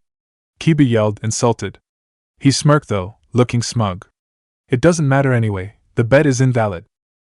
Shikamaru could guess what was going to come next, and slowly began rolling himself out of the line of fire. Chuji followed his lead and scooted across the grass next to him. Naruto just smirked again. And why would that be? Because I said she had to be hot, and she isn't. Shikamaru just groaned. Kiba, you really need to learn when to shut up. Ino and Hinata also saw where this was going, and moved out of the way as well. Sakura looked between Kiba and Naruto, who continued to smirk at each other. As much as I should feel insulted by this conversation, I have to ask, who is their sensei? Shikamaru sighed. Kiba, as your teammate I advise you to start running now. Kiba finally turned to look at Shikamaru and caught sight of Sasuke, who was watching the conversation curiously. Kiba turned to look at Naruto again, glaring. Hate you so much, he growled, then turned and began running as fast as he could towards the gate that led out of the Yamanaka compound. Why is he running? Sakura asked, confused. Naruto's grin grew even wider. Because their teacher is someone we all know quite well, he began teasingly. You're going to make me ask again, aren't you? Fine, who is it? Well, our teacher is Kakashi Hatake, and since we passed the second test we are now Team Kakashi. Your team is now Team Kurenai, right? Sakura just nodded, looking annoyed. Their team is now Team Mikoto. Sakura's mouth fell open before she turned to look at Sasuke and collapsed into laughter, setting off the rest of the group. Sasuke himself blinked slowly as he ran his mind back over the previous conversation. He then shot to his feet and took off after Kiba, already beginning to catch up. Ino wiped her eyes as she got her laughter under control. I can't believe he actually said that. I thought the first time was hilarious, but this was even better. Naruto continued to grin. Oh, there's more to come. He still has to decide whether to pay up now, thus admitting Mikoto is hot, or refuse to pay up, thus implying that he either believes she is not hot or that he will actually try to use his Inuzuka charm on her. I figure I've got at least a week before he finally caves and pays up. And either way Sasuke is going to continue to be pissed at Kiba rather than you, troublesome blonde, Shikamaru grumbled. Naruto nodded smugly. Exactly. Ino finally decided to steer the conversation in a different direction. So what did you guys have to do for your tests? Shino decided to answer her question first. Kurenai-sensei created a layered genjutsu that we had to escape or dispel, then we had to track her down within the confines of the training ground and take one of 2 scrolls from her. We were informed that any of us who did not manage to take possession of a scroll within the allotted time would be failed and sent back to the academy. Sakura picked up the story from here. We all managed to free ourselves from the genjutsu, and Sasuke-kun and Shino-kun tracked down Kurenai-sensei while I set up some traps. When they led her into the area I activated the traps and closed in. Between Shino-kun, Sasuke-kun, and the traps she was distracted enough that I could snatch both scrolls from her. After that I just gave 1 scroll each to Sasuke-kun and Shino-kun. Sakura-san quickly noticed the loophole in the rules and took advantage of it. The rules as given by Kurenai-sensei did not require that we maintain possession of the scrolls, merely that we possess them at some point. Thus we were able to all pass within the rules. Shikamaru spoke up next. Mikoto-sensei was much more direct. We had to land a solid blow on her, and the last one to do so would be sent back to the academy. She gave us 5 minutes to prepare and vanished. There was no way we would accept being sent back, so we came up with a plan that would allow us to all land a blow simultaneously. She made us work for it, but I eventually managed to trap her with the binding shadow jutsu. From there it was easy for all of us to hit her at the same time. Chuji nodded in agreement, then looked at Team 7. What did you guys have to do?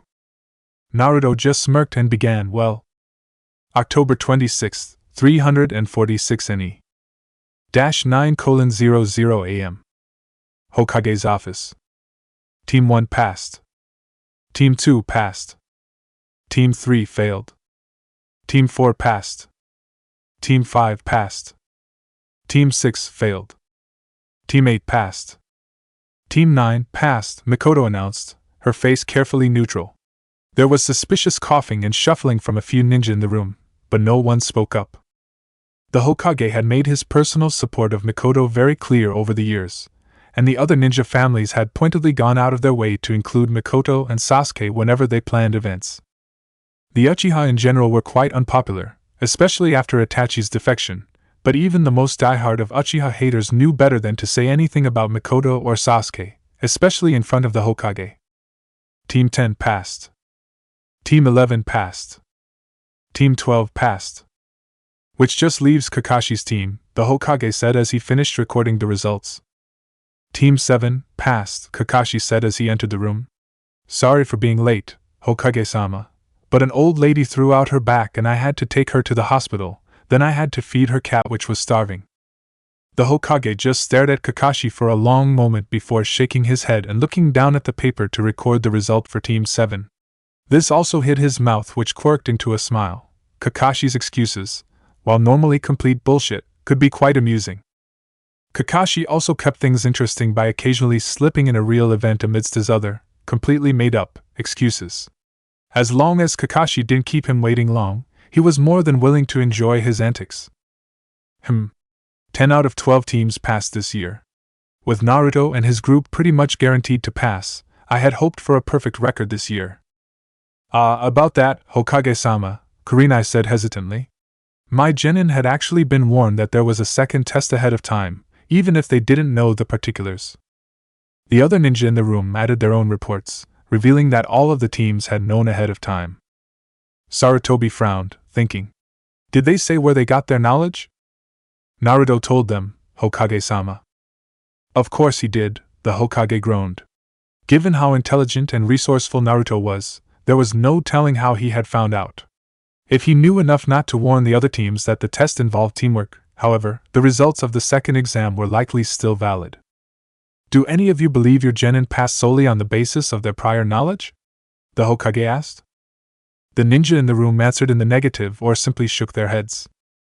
Very well, I see no reason to modify the results in this case. Nonetheless, thank you for bringing this to my attention, Yuhi Jonin, the Hokage said, nodding to Kurenai. Next on our, wait. You don't think he told them about the D ranks, do you? The other Jonin in the room groaned.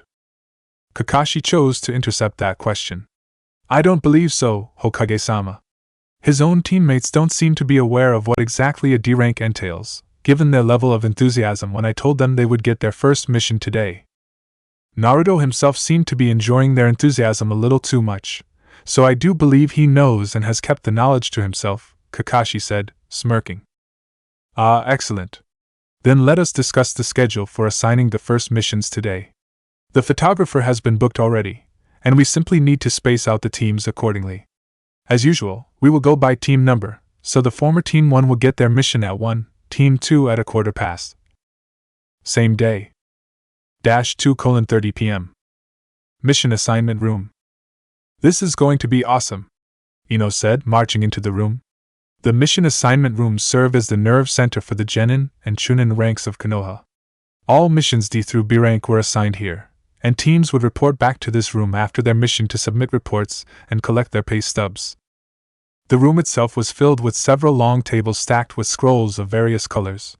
Each color corresponded to a specific mission rank and type, so that any experienced ninja could tell at a glance which types of missions were available, and request one accordingly. Jonin weren't expected to know this system yet, and so were assigned missions while they learned all the little details that went along with being a professional ninja. The Hokage himself was seated at a desk in the center of the room. There was a large empty space before the desk where the Jonin team would stand that also just happened to provide a clear view from all the other desks in the room. His desk only had a few scrolls on it. Sarutobi smiled pleasantly at Team Kakashi as they approached his desk. "Hokage-sama? Do you always hand out missions?" Ino asked curiously. "Not always, Yamanaka Jonin, but I like to handle each team's first mission personally. It helps me get to know the ninja under my command a little better." Kakashi cleared his throat before Ino could continue, and she held back whatever she had been about to say next. "Team Kakashi reporting for duty, Hokage-sama," Kakashi said formally, saluting. His team quickly imitated him, getting into the professional spirit, or the appearance of it, anyway. Naruto stood slightly ahead and to the side of his teammates, angled so that he had a clear view of their faces without being obvious about it. Kakashi continued, "As my team has shown considerable promise already, I would like to request that we be given a special mission to help showcase their talents," he said, looking steadily at the Hokage. Naruto's eyes narrowed slightly as he looked between the Hokage and Kakashi. Ino and Hinata didn't seem to catch the undercurrent, and were glowing with pride that their sensei thought so highly of them. "Oh, a special mission, is it? Are you sure they're ready for it?" "Oh, after their performance yesterday, Hokage-sama, I feel that they have more than earned it," Kakashi said, his voice serious. Ino and Hinata glowed even more, but Naruto's eyes kept darting back and forth. "Well then, I suppose I have no choice," the Hokage said seriously. He set down the scroll he had been holding before and reached to the side, picking up a bright red scroll with a black ribbon around it. Even among the other tables there was no scroll that looked like this. The other ninja in the room grew quiet as attention focused on Team 7. The Hokage cleared his throat and addressed Team 7. "Now, before I give you this, I must warn you that while many teams have attempted this mission, very few have succeeded, and even fewer have done so within the allotted time.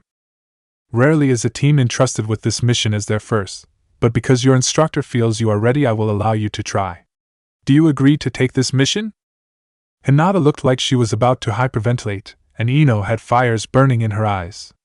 Naruto tried to stop her, but Ino stepped forward and said firmly, "Absolutely, Hokage-sama." The Hokage smiled. "Excellent!" he exclaimed. "Your mission is to locate and capture Tora. The full details are on the scroll." "Tora," Ino said slowly. "I know that name."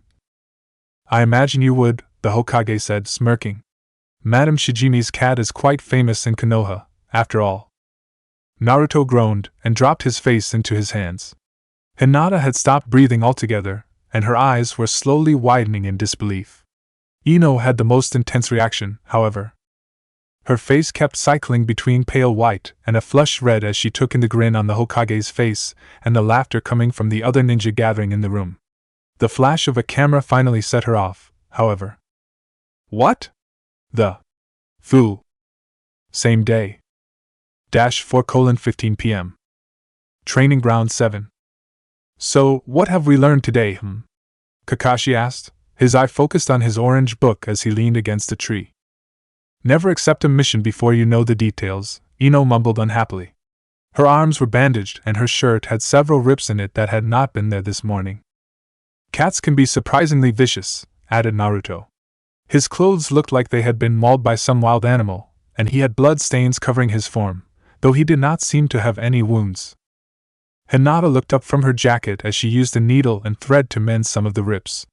"The Inuzuka aren't the only ninja who can use animals in combat," Hinata rephrased. "Therefore," Kakashi prompted. "Therefore we should always be wary of any living being, regardless of how harmless it looks," Ino said. "Anything else?" Hinata and Ino looked at each other and shrugged. Naruto sighed before he replied, "And we shouldn't needlessly antagonize our sensei since he can get back at us in unexpected and painful ways." Always a good thing to keep in mind, he said. He snapped his book closed and moved to stand in front of his team. They looked up attentively as he addressed them. Now, let's discuss your performance during the mission. First off, Ano, no matter how upset you are, it's considered very bad form to curse at the Hokage.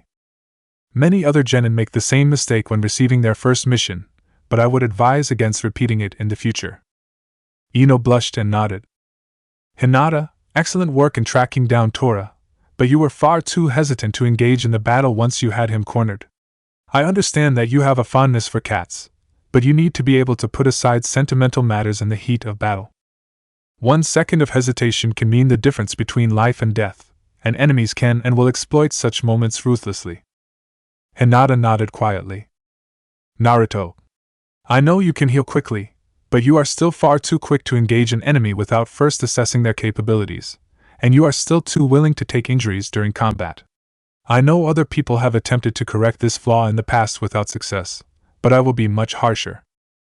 I will restrict this team from ever taking a C rank if need be. What? Naruto cried out, echoed by Ino. I am deadly serious.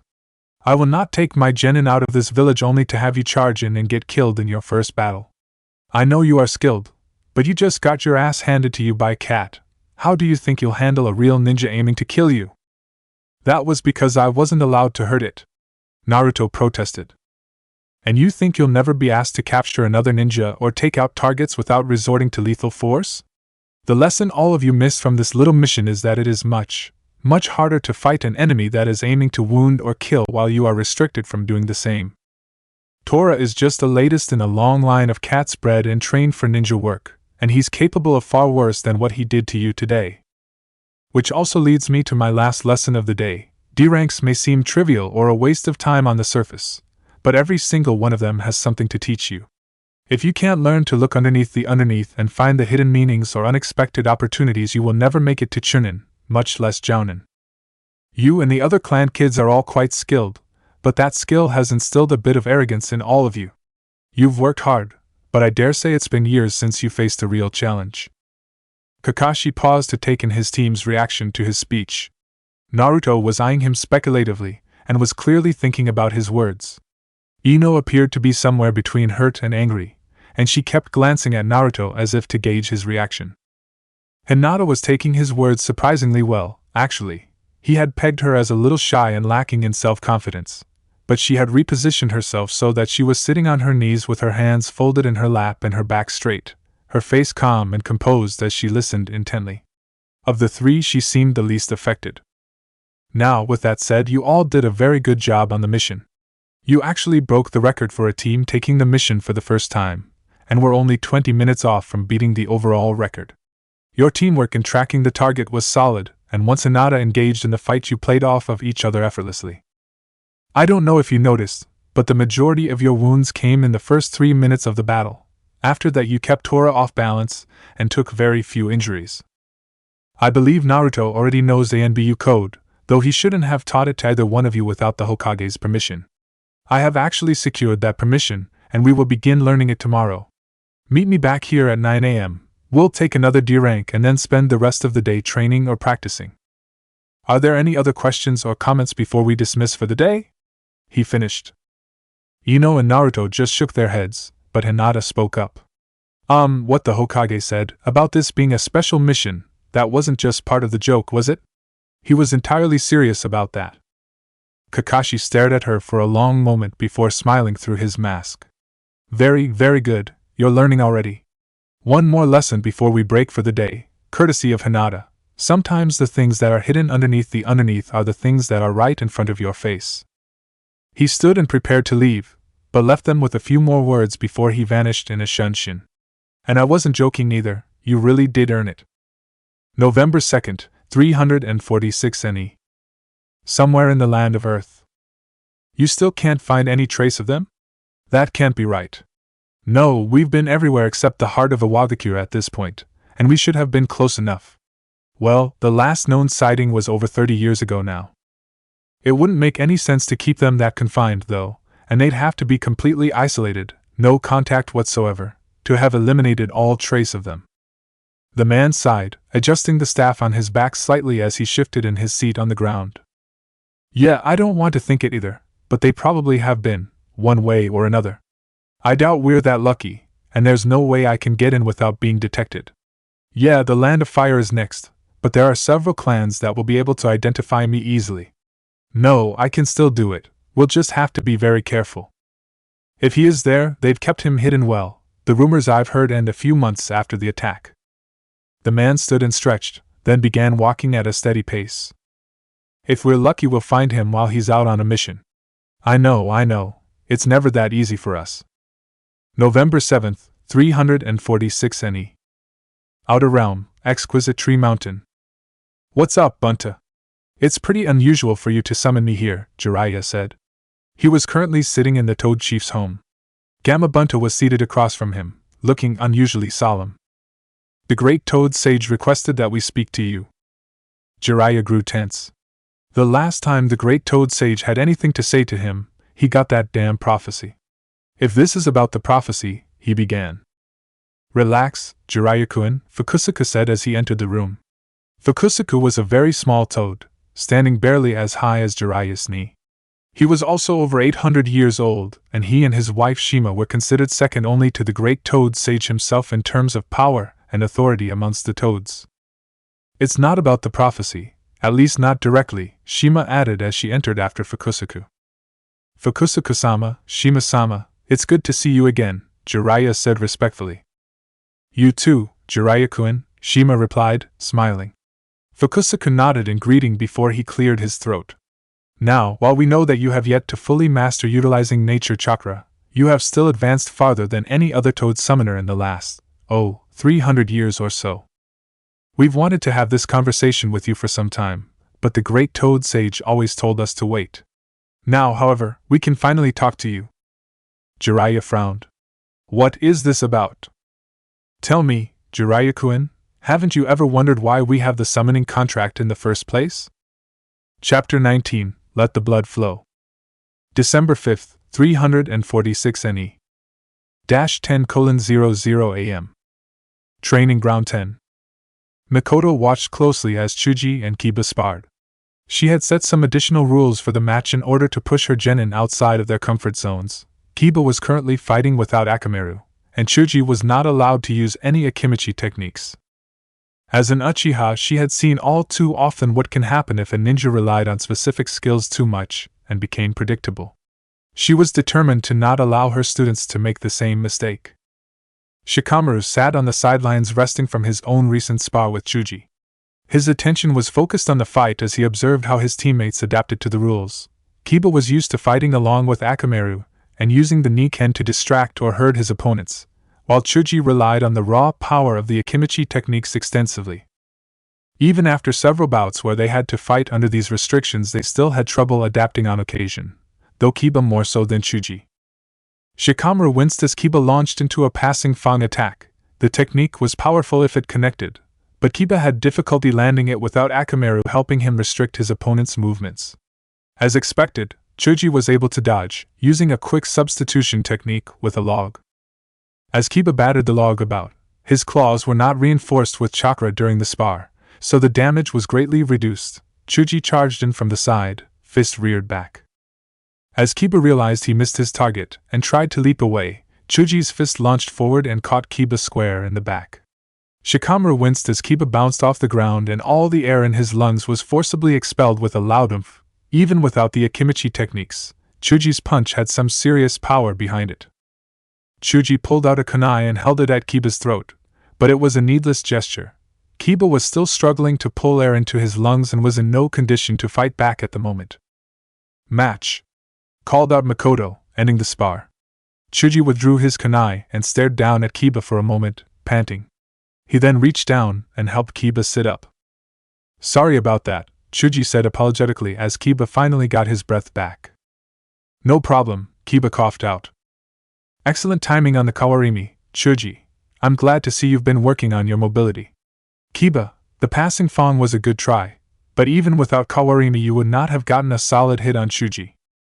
You launched the attack from too far back and he would have time to dodge it, at least partially, As it was, he dodged it completely and managed to fool you long enough to land a decisive blow. Got it, Makoto-sensei, Kiba said. If Akamaru had been with me, I would have nailed him, though. Which is the entire point of this exercise. You're so used to fighting with Akamaru you can't adjust to fighting without him. I readily acknowledge the devastating power that the Inuzuka human-canine combinations can produce, but there will come a time that, for whatever reason, you must fight on your own, and I want you to survive the battle. I also intend to have Akamaru fight on his own so that he can get experience in this area as well. Still, that's enough for our morning session. Let's head to the Hokage's tower to pick up our next D rank, shall we? Troublesome, Shikamaru groaned as he stood up and began to amble towards the others. We've actually completed the minimum number of missions required to qualify for a C rank, you know. Hell yeah! Kiba shouted. Akamaru barked loudly, echoing his partner's excitement. That you have, but what makes you think you'll get one today? Makoto said, arching an eyebrow. Shikamaru sighed again. We've already completed every type of D rank available, including beating Team Kakashi's record for the Tora mission by 6 minutes. On your third try, yes, Makoto pointed out dryly. And I'm surprised to see you arguing for a harder mission, Shikamaru-kun. Don't you want a nice, easy D rank so you can relax? She asked, her tone only slightly sarcastic. Shikamaru nodded, acknowledging her point. D ranks are pretty simple at this point, but if we take it easy we'll fall behind the other teams. Team Kakashi has already left on their first C rank, and Team Kurenai has met the requirements as well. It's troublesome, but we need to keep moving forward. Chuji nodded in agreement, and Kiba added his own thoughts. Yeah, we need tougher missions so I can finally get stronger and beat that smug basta guy, he finished lamely, correcting his language in response to Mikoto's glare. We'll see, Mikoto said. Same day.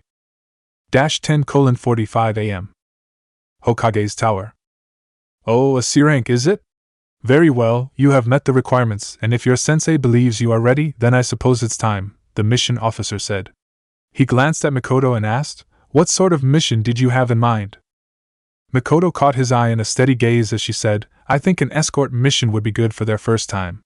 There's always weapon merchants traveling the roads this time of year. I'm sure we can handle one of those. Shikamaru's eyes narrowed slightly.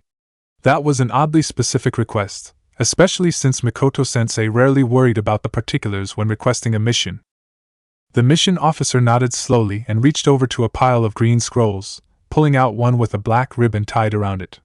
He pulled it open and scanned through the contents briefly, before rolling it back up and handing it to Team Mikoto's sensei. Yep, I think this one will do you just fine. The merchant sets out tomorrow morning, so you'll have till then to prepare. December 7th, 346 NE. 4:00 p.m. Between Konoha and Tanzakagai.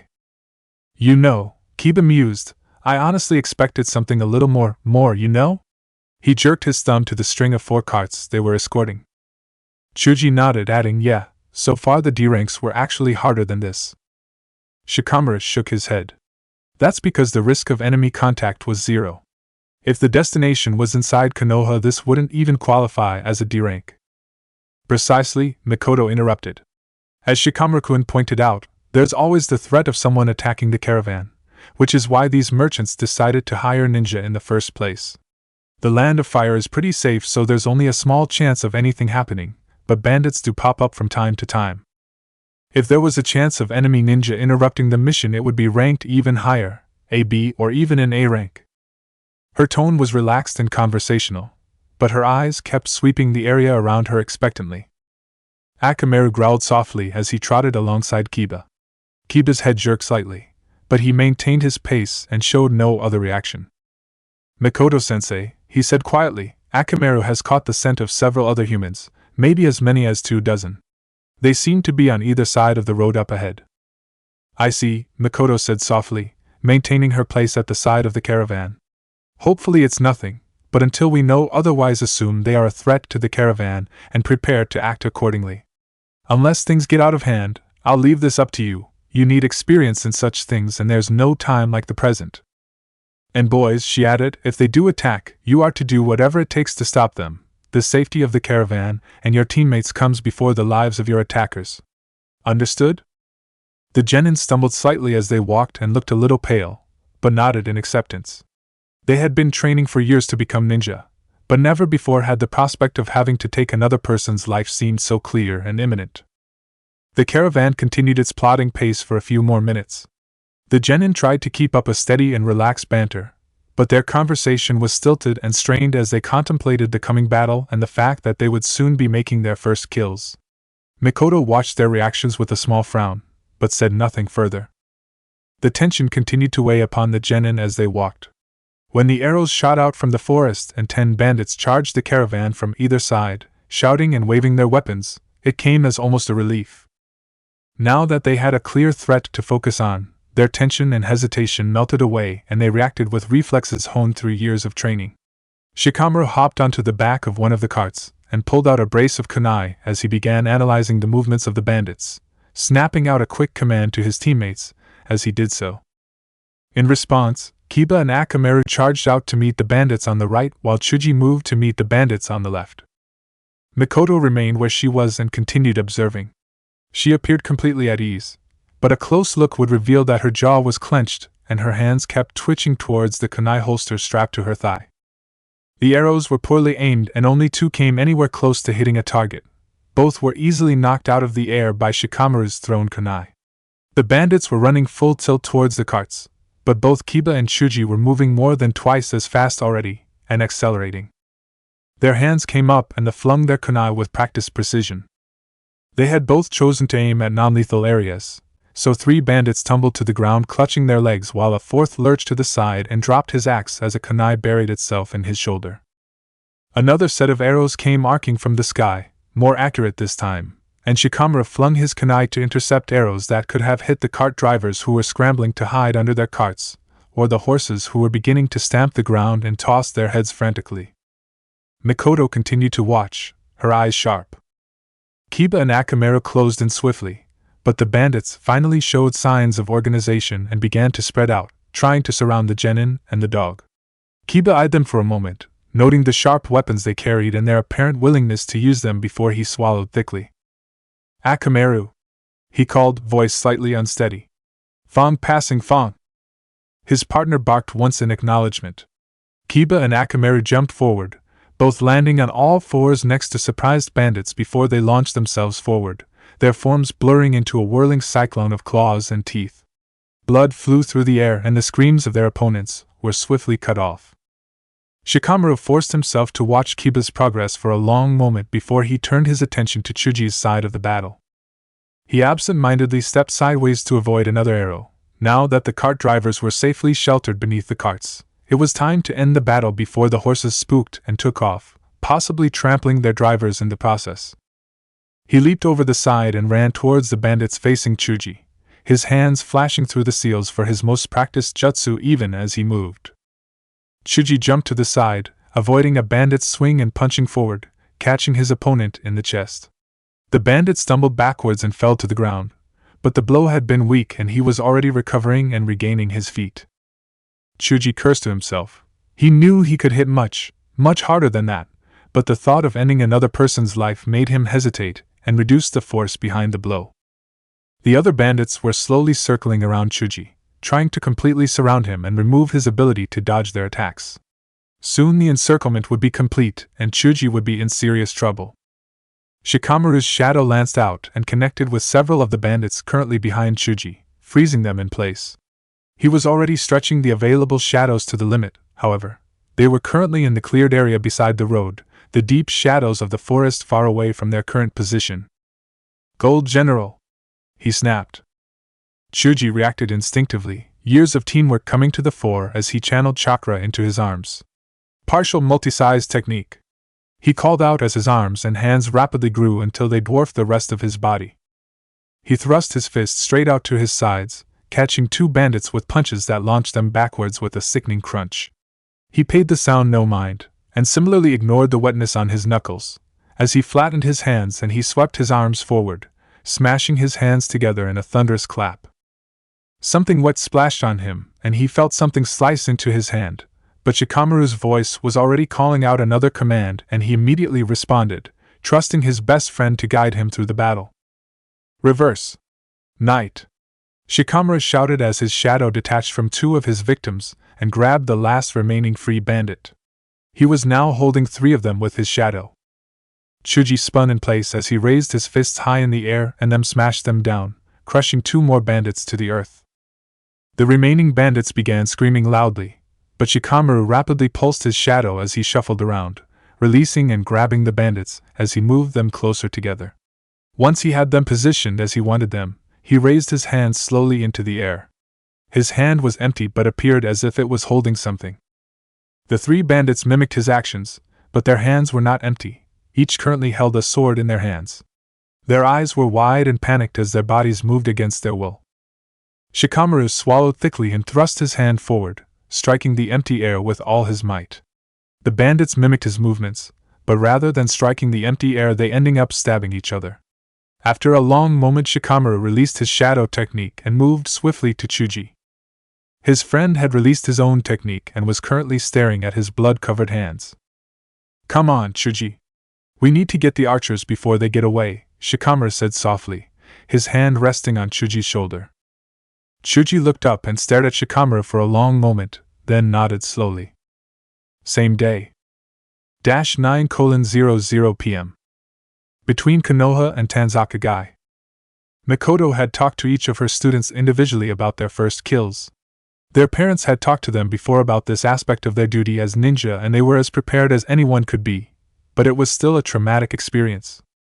They all took comfort in the fact that they had come through it together and safe, and that they had done their duty in defense of innocent people.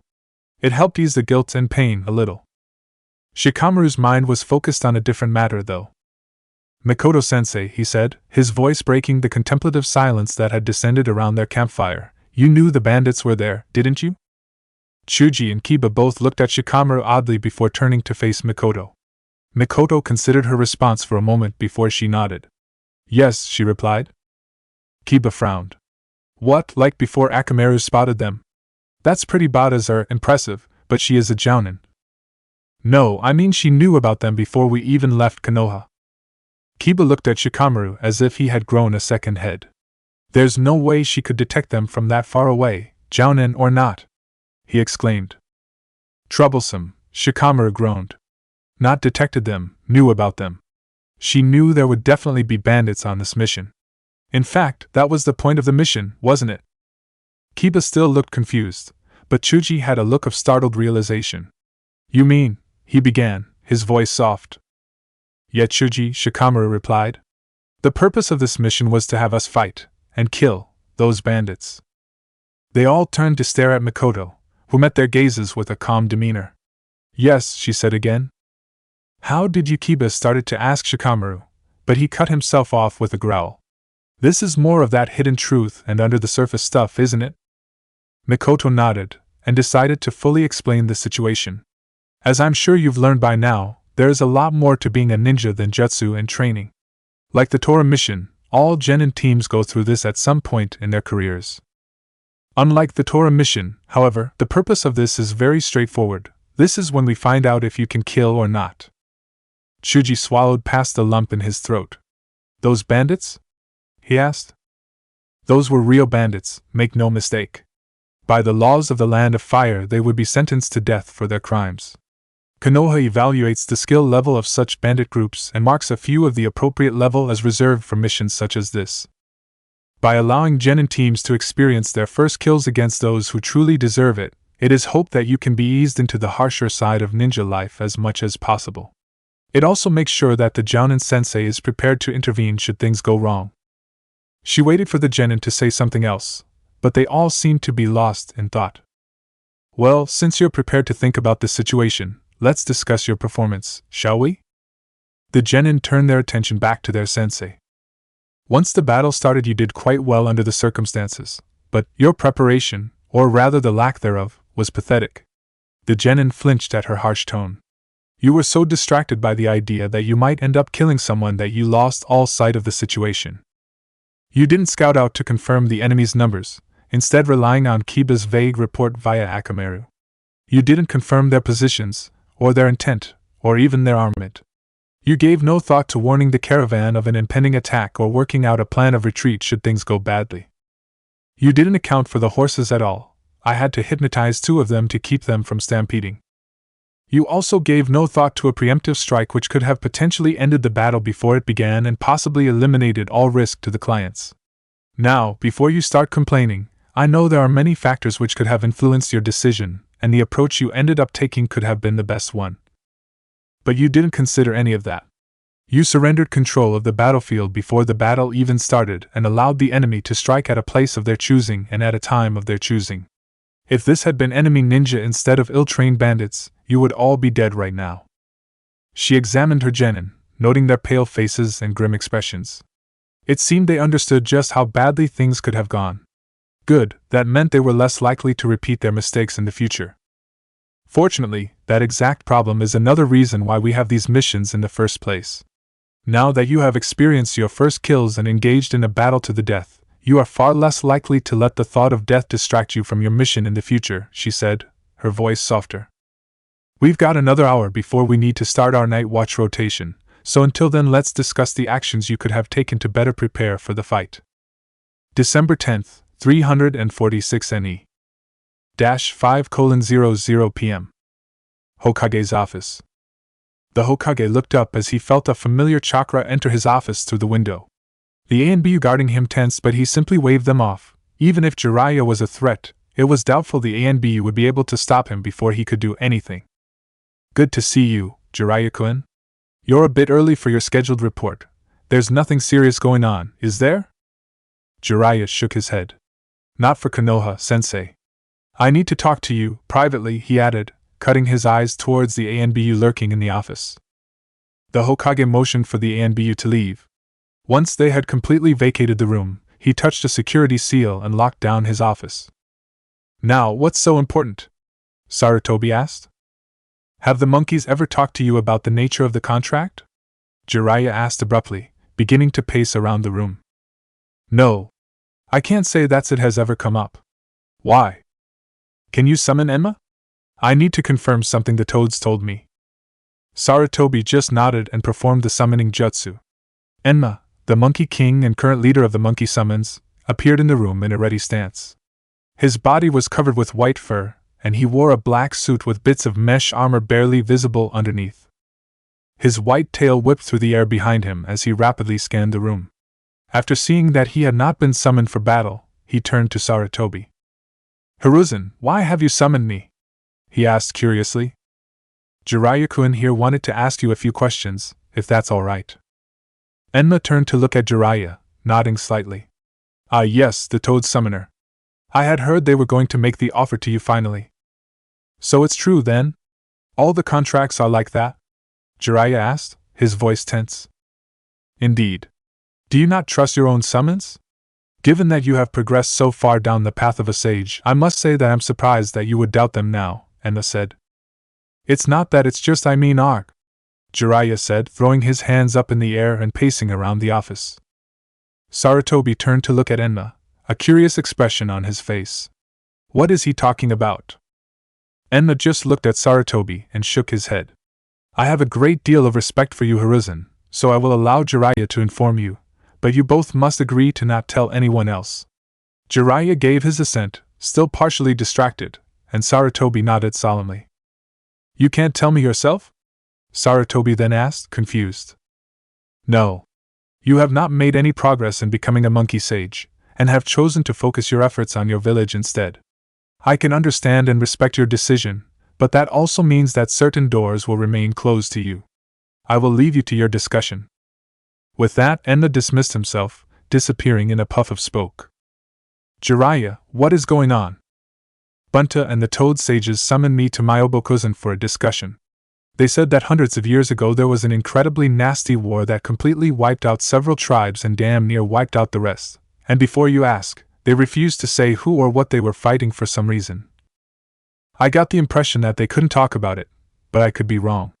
Anyway, the surviving tribes were on the verge of extinction and a few didn't have enough members left to begin growing their population again, like the toads. But Sarutobi started to say, but trailed off as Jiraiya continued. Yeah, they're doing just fine and dandy now, but they say that back then there were only a handful of them left. Somehow, and again they refused to say how, they came up with the idea of forming contracts with ninja. They help out the summoner with whatever the summoner wants, within reason, in exchange for blood and chakra. They then use that blood and chakra in some process, and again, they refuse to say how. That creates new members of their tribe. We have children among the summoned tribes? Sarutobi asked, his voice flat. Jiraiya shuddered. No, thank Kami. That was the first thing I asked. Whatever it is they do doesn't work like that.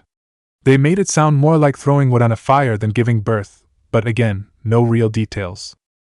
Sarutobi relaxed, his face betraying his relief. So, what then? The contract allows them to repopulate their species? I would have liked to have known about this, but that hardly seems objectionable, or even something they'd really need to keep secret, although, why would they need the contract in the first place? Couldn't they just ask? That's where the other bit comes in, Jiraiya said, still tense. December 15th, 346 NE. -9:00 p.m. Konoha. Mikoto-san, Kurenai-san, so nice to see you this evening, Kakashi said from his seat at the table, his book in one hand and a drink in the other. Since we are all teaching the clan kids, I thought it might be useful to compare notes, especially since they will most likely continue to train together whenever not split into teams, Mikoto said, settling down at the table. Kurenai took the third seat, nodding in agreement. Sounds reasonable, Kakashi said, snapping his book shut. His eye focused on his fellow Jonin as he continued. Where would you like to start? How about their first blood missions? Kurenai asked. You first then, Kakashi replied. Well, we just got back from that mission 2 days ago. It went about as well as could be expected, I suppose. The bandits didn't pose any trouble, but I had to explicitly order them to go for lethal shots. Shino and Sakura's abilities lend themselves more to non-lethal takedowns at the moment. They were a little hesitant, but they did get their kills and handled it well enough. How did they handle the planning phase? Mikoto asked curiously. Kurenai blushed in response. They didn't. Sakura had the hardest time preparing herself for it, and between helping her out and feeling worried about their own kills, Sasuke and Shino didn't spend any time preparing for the battle. Don't feel too bad, my group did much the same, even though they had Shikamaru and his brain. What about you, Kakashi? I finally managed to get through to Naruto about not just charging into battle, so he actually took the lead on planning this one. Hinata located the bandits, confirmed their numbers and armament, and Ino snuck up behind them and used the mind transfer jutsu to take one of them over. She sowed enough confusion in their ranks that Naruto and Hinata had no trouble picking some of them off. Once the bandits realized what was happening, they attacked, and Naruto and Hinata took care of the rest with some ranged support from Ino. It could have been planned better, of course, but the caravan never so much as saw a single bandit, so I'll call it a success. Mikoto and Kurenai just stared at Kakashi for a long moment. They had both talked to their teams about proper planning, but they hadn't actually expected a fresh Genin team to do so well on their first blood mission. They didn't have any problems killing the bandits? Kurenai asked. Naruto certainly didn't, but this is hardly his first life or death battle. Ino surprised me with how well she handled it. Actually, there was barely any hesitation on her part. Hinata was more along the lines of what I expected, but both her teammates supported her, and she got through it with a minimum of fuss. They knew how to help her without any prompting from me, part of growing up a Yamanaka, I suppose. They fell silent as they contemplated the results of the various teams. Kakashi broke the silence next. The Chunin exams are hosted in Konoha this year, you know, he observed idly. Mikoto nodded, 7 months away, now. Kurenai looked between them. You're not suggesting that the teams will be ready, are you? I wouldn't be surprised if they will be, actually, Kakashi replied, but that's beside the point. The exams are in Kumo next and IWA after that. The Hokage isn't going to send our teams into unfriendly territory. Between us we have the most prominent genin in Konoha as well as almost all of its major bloodlines. That's way too tempting a target for IWA or even Kumo. We also need to make a strong showing this year, and sending in rookie teams that can compete with foreign teams that have years under their belts will look very, very good. Mikoto snorted. Everyone knows the exams are essentially rigged anyways. I doubt it'll make that much of a difference. Kurenai recoiled sharply. Rigged? We cheat in the exams? Kakashi and Mikoto turned to look at her in disbelief. You seriously don't know? Mikoto asked incredulously. Kurenai felt torn between irritation and embarrassment. Should I? She asked. Kakashi shrugged. I suppose most people would assume you already knew, and it's not exactly a common topic of conversation, he allowed. Mikoto shook her head in exasperation, but decided to fill Kurenai in. As far as breaking the official rules of the exam goes, no, we don't cheat. If one village did it, the others would soon follow and the exams would lose any meaning whatsoever, not to mention that cheating would prove very boring for the spectators. However, nothing says that a village must send their genin to the exam, and it's obviously not the only way to get promoted. Even in peacetime, only 30% of Chunin are promoted through the international Chunin exams. Kakashi interrupted for a moment. I think you'll find among the current crop of Jounin that very few were promoted in that fashion, actually. Between the second and third ninja wars, nearly all the Jounin I work with received battlefield promotions. You are actually on the leading edge of the group that has known mostly peace, he said, nodding to Kurenai. That said, actually attending the exams is a very, very good way to get experience fighting other ninja in a relatively low-risk environment. So each village makes a judgment call about which teams to send to enemy exams and which to reserve for ally or neutral exams, Mikoto continued. If they always send weaker teams, other villages might tend to underestimate them, but then the spectators, which is to say, potential clients, also have a low opinion of that village and don't send mission requests to them. Aren't most missions fairly local, though? I mean, I can't remember the last mission I received that went more than 50 miles past the borders of Fire Country. Kakashi shook his head. For Chunin that's usually the case, but for Jounin, especially elite Jounin, it's a very different story. Any mission that sends you that far away from your village and potential backup is automatically an A rank and quite often S rank, the kind you have to specifically qualify for. Further, anyone willing to go that far from home is looking for some serious help, which means they are willing to pay serious money.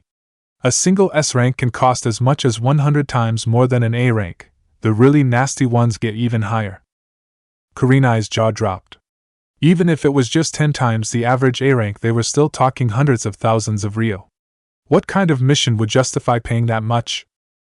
The kind no one ever admits to asking for or taking, Kakashi said, holding her gaze. She quickly decided she didn't want to pursue that line of conversation, and really didn't want to know what Kakashi would consider really nasty, and turned her attention back to Mikoto. So the villages rigged the exams by holding some genin back and sending others to make themselves look good? Yes and no, Mikoto said. The village has to balance the risk of losing the team in the exam, the risk of exposing any village or clan secrets during the course of the exam, the chance to gather information, the chance to spread disinformation, the value of attracting foreign clients, the risk of alienating those clients, which genin gain experience fighting the best other villages have to offer, and which are held back to go through the relatively easy exams held in their own or allied territory. There's a lot going on, and each village goes about it differently. Kakashi spoke up again. Konoha itself tends to take a balanced approach. We'll send 1 or 2 highly qualified teams along with a batch of weaker teams to enemy exams and reserve the rest for allied exams. Lately, the Hokage has made a point of holding back certain genin teams from promotions just a little bit longer than strictly necessary, specifically so they could make a splash in enemy exams. Hana Inuzuka's team is a good example. Still, we never send anyone to IWA as it's considered outright hostile territory, and we're very careful about who we send to Kumo since the incident. Kurenai's face lit up in understanding. So if we don't make a splash now, it'll be over a year before we get another chance. Yep. And the Kiri exams tend to be the worst attended, so it's really closer to 2 years. With a group of the potential this one has, well, we could make an impression that could last a lot longer than 2 years.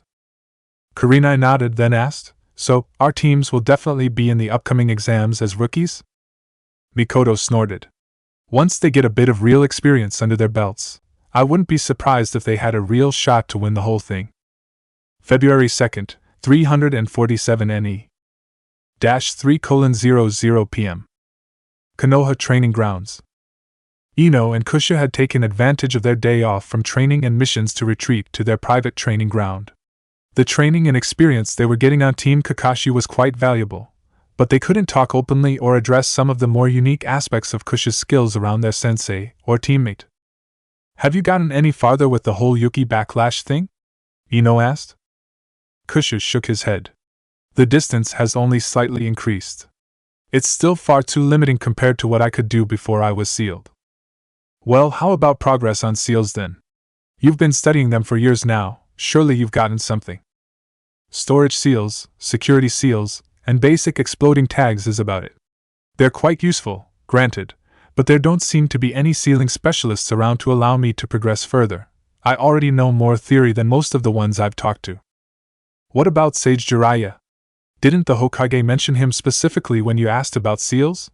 He was the 4th Hokage's teacher, and he was there in the office after you got sealed, so he knows who you are, Ino said uncertainly, trying to find some way to help. Kusha snorted. I haven't seen hide nor hair of him since. If I remember his signature right, he's only in the village once or twice a year, and I haven't been able to accidentally bump into him. He goes straight to the Hokage's tower, and then straight out again. Ino frowned and leaned back on her hands, thinking, well, the 4th Hokage was a seal master too, right? He sealed you, after all, so he must have been pretty good. Wouldn't he have notes or something? Kusha cocked his head to the side, considering the idea. Almost certainly, but where would they be? He had to live somewhere. I know he didn't live in the same place Sandaime-sama did, the Hokage's personal compound. The 4th actually passed a law that made what used to be the Hokage's personal compound into the Sarutobi compound, in recognition for the many years of selfless service of the 3rd Hokage. Does the Hokage still live in the Sarutobi compound? Yep. So, what happened to the new compound for the Hokage? That is a very good question. February 9th, 347 NE. 11:00 p.m. Outside the Namikaze compound. Between Ino and Kushu it had been a trivial matter to determine where the 4th Hokage had lived during his reign. They had actually seen it many times as they grew up. They had just never connected the rundown, ill-kept house tucked away in a corner of the shinobi district with the 4th Hokage. Sneaking out of the house and avoiding the ninja patrols was also simple. The majority of the security was focused outside of the village, and internal security focused more on the civilian areas. Ninja were expected to provide their own security when it came to their homes. Most preferred it that way anyway. He had reacquired some personal ANBU watchers after the Itachi incident, but they had eventually been reassigned elsewhere after years without any sort of attack or threat, so there was no need to worry about them tonight. Kushu straightened up as he finished examining the seal on the front gate. Yep, definitely a blood seal. Lots of nasty traps, or what look like traps, anyway, waiting on anyone who tries to force the gate open, but just trying the lock seems safe enough. Ino nodded excitedly. They were actually going to enter the 4th Hokage's house. There was no telling what sorts of secrets he had left lying around. Maybe they could even find a scroll about how to use the Haraishin. She giggled quietly, imagining herself being hailed as the second Yellow Flash. Naruto would get to use it too, obviously. They could be the Flash twins. Okay, she definitely needed to come up with a better name that would properly capture the awesomeness they would soon contain. Kusha shook his head as Ino's gaze grew distant. She kept giggling to herself and mumbling the word Flash over and over. He probably didn't want to know what that was about. He pulled out a kunai and sliced open his palm, letting the blood splash over the seal. Since the body was that of the 4th Hokage's son, his blood should release the seal. The seal began to glow a soft blue, and he grinned widely. The seal continued to glow for a few seconds, then reverted back to its original state.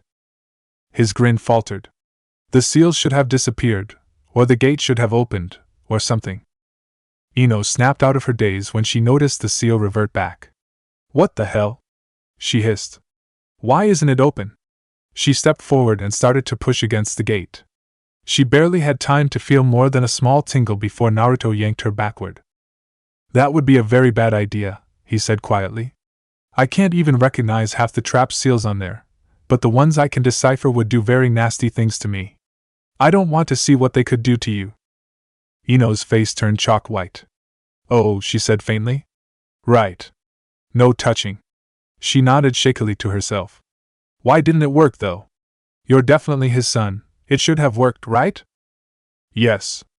The entire point of using the blood seal is to make sure close relations can also open it. Even the most restrictive designs still work for first cousins. I can only conclude that the fourth Hokage is not the one who placed the seal. Who the fuck placed the seal on the fourth Hokage's compound if it wasn't the fourth Hokage? You can tell just by looking at the place that no one has taken care of it for years, and there's no way anyone would let the Hokage's personal compound just rot if they had a choice. Kushu carefully wiped away the blood on the seal, making sure not to make direct contact with the gate. It would be very bad if he left any evidence behind and this somehow got traced back to him. He knew all too well that even small drops of blood could be enough for a comparison and possibly a match. Just to be safe, he extended a small bit of his yuki, razor thin, and burned away any of the remaining blood.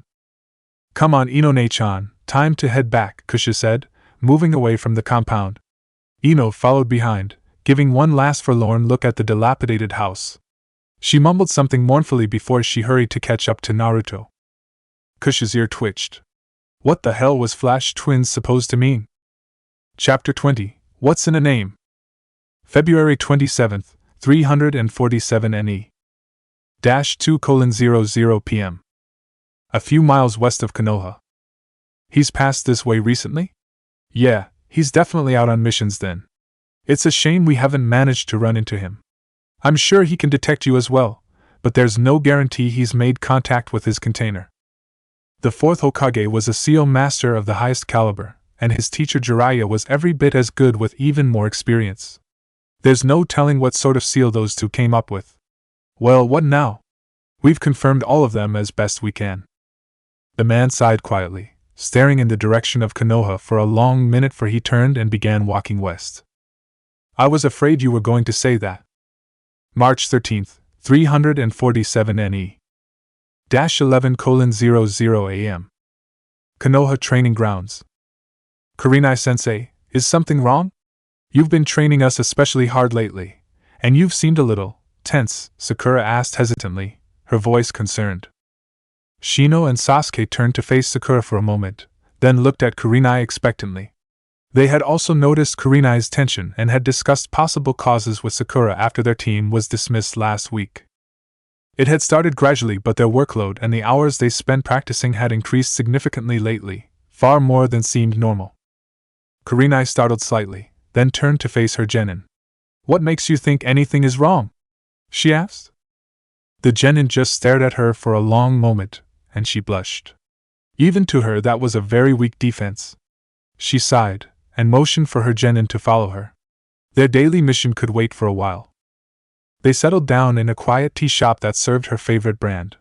She allowed the genin to order their own drinks before she settled back in her chair and eyed them appraisingly. They returned her stare calmly, each privately wondering what they were going to talk about. I'm not really supposed to say anything for a couple of months still, but there's technically no hard and fast rule about it.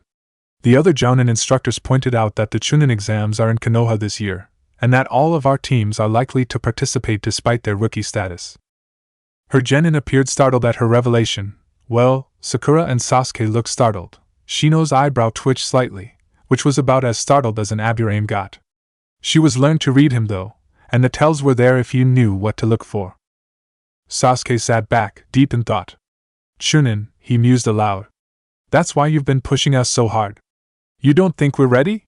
His tone was even, but there was a slight hint of accusation there. She shook her head, blushing slightly.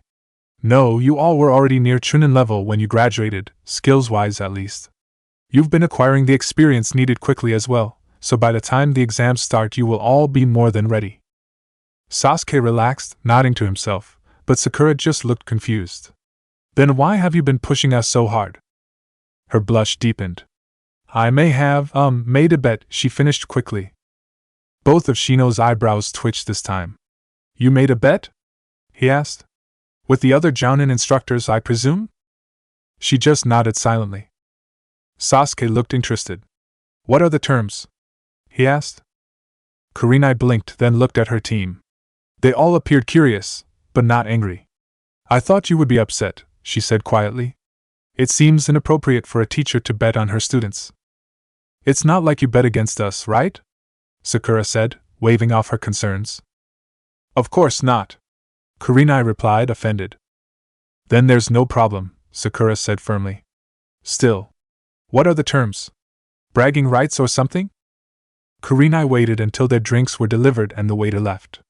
Once he was gone, she leaned forward over the table, her students unconsciously mimicking her action. No, not bragging rights. Something much better than that, she said. The genin listened intently, their drinks forgotten. Once she had finished speaking, Sakura surged to her feet, planting one hand firmly on the table. We are so going to win this! She shouted. Sasuke stood next to her, nodding firmly and already chomping at the bit to resume training. Even Shino appeared eager. Kurenai smirked to herself as she followed her genin to the Hokage's tower. She thought that would motivate her students properly. By the time the exams rolled around, she would give them good odds even against someone like Naruto. Oh yes, that bet was in the bag. March 20th, 347 NE. 9:00 AM. Sunigakure, Kazekage's office. You wanted to see us, Kazekage-sama? Temari said, her tone professional and polite even though she was addressing her own father. She had her war fan strapped securely to her back, and was currently wearing her normal on-duty outfit, a mesh bodysuit covered with a white robe that stopped a little above her knees and was tied off with a red sash. Her younger brother Kankuro stood stiffly next to her, his black bodysuit covering most of his body and head. His face was painted white with purple markings in what he considered his war paint. Gaara stood quietly behind them, staring dully out the window. He wore a mesh undershirt mostly covered by a black shirt, black pants, and a large white sash across his chest. A large gourd, nearly half as tall as he was strapped to his back. Yes. Your team will be attending the Chunin exams in Konoha in 2 months, the Kazekage replied, not even bothering to look up at his children. Temari wanted to ask why they had been held back so long only to be sent to the Chunin exams held by their ally. She wanted to ask why he had waited this long to tell them, as she doubted he had only recently made this decision. She wanted to ask why he wasn't even looking at them when he talked to them. She wanted to ask why he didn't even bother to address them by name. She wanted to ask many things. She'd learned to stop asking years ago though. He never answered. Understood, Kazekage-sama, she replied instead, saluting stiffly. Kankuro mimicked her action. Gaara continued to stare out the window. The Kazekage kept writing for a few seconds, leaving them standing in their stiff postures. He slowly signed the document he was working on and calmly placed it on top of a small pile on the side of his desk. As he moved the next sheet in front of him and began reading it over, he added, "You will have a special mission while you are there. Baki will provide the details in due time." Understood, Kazekage-sama, she said again, still maintaining her salute. She had relaxed out of the salute before he gave her permission once. He made them wait for nearly a minute this time. As he added another paper to the slowly growing pile on his desk, he finally spoke again. "While you are there, make sure your teammate doesn't do anything excessive. I will hold you personally responsible if anything goes wrong." Temari quivered in place, but saw Kankuro send her a warning look out of the corner of her eye. It took all her strength not to scream at the Kazekage, but she knew better than to give in to that impulse. She'd done that once too. Once. "You are dismissed," the Kazekage finally said. Temari turned sharply on her heel and left the room as quickly as possible without crossing the bounds of propriety. Kankuro followed at her heels, and Gaara wandered out after them, his pace as relaxed and indifferent as always. Temari stifled her anger and frustration as she left Sunigakure's administration building. She should be used to this by now. She should be used to the way the Kazekage treated his own children, the way he barely acknowledged them and refused to acknowledge Gaara at all, as his son or even as an individual. She literally could not remember the last time the Kazekage had addressed Gaara directly, for any reason. She forced herself to slow her pace lest they leave Gaara behind. Gaara moved at his own pace, and other people either adjusted to match or got used to waiting. There was also a great deal of danger in leaving Gaara alone for any length of time. He was far more likely to kill random people when on his own. Merely being in the presence of his siblings seemed to have a calming effect on him. And they were siblings. Despite what the Kazekage liked to pretend, Temari refused to think of that man as their father, not even in her own mind, or what the other people in the village thought. Gaara was their brother. She would never forget that, nor would Kankuro. She was afraid that if they did, there would be nothing to stop Gaara from becoming the monster everyone else already believed him to be. April 4th, 347 NE. 2:00 p.m. Konoha Training Grounds. Ino settled back into Naruto's fur as she mulled over the memory she had just witnessed. Naruto had asked her to perform the mind delve technique on him again so that he could get her perspective on certain memories. I didn't pay much attention to it the first time, but Tsunade said something about your Yuki and your chakra vibrating? Have you ever figured out what that meant? My first guess was that it has something to do with my Yuki controlling the chakra forcefully, but that didn't make sense. Merely making contact causes that reaction, regardless of whether I do anything with the chakra or not.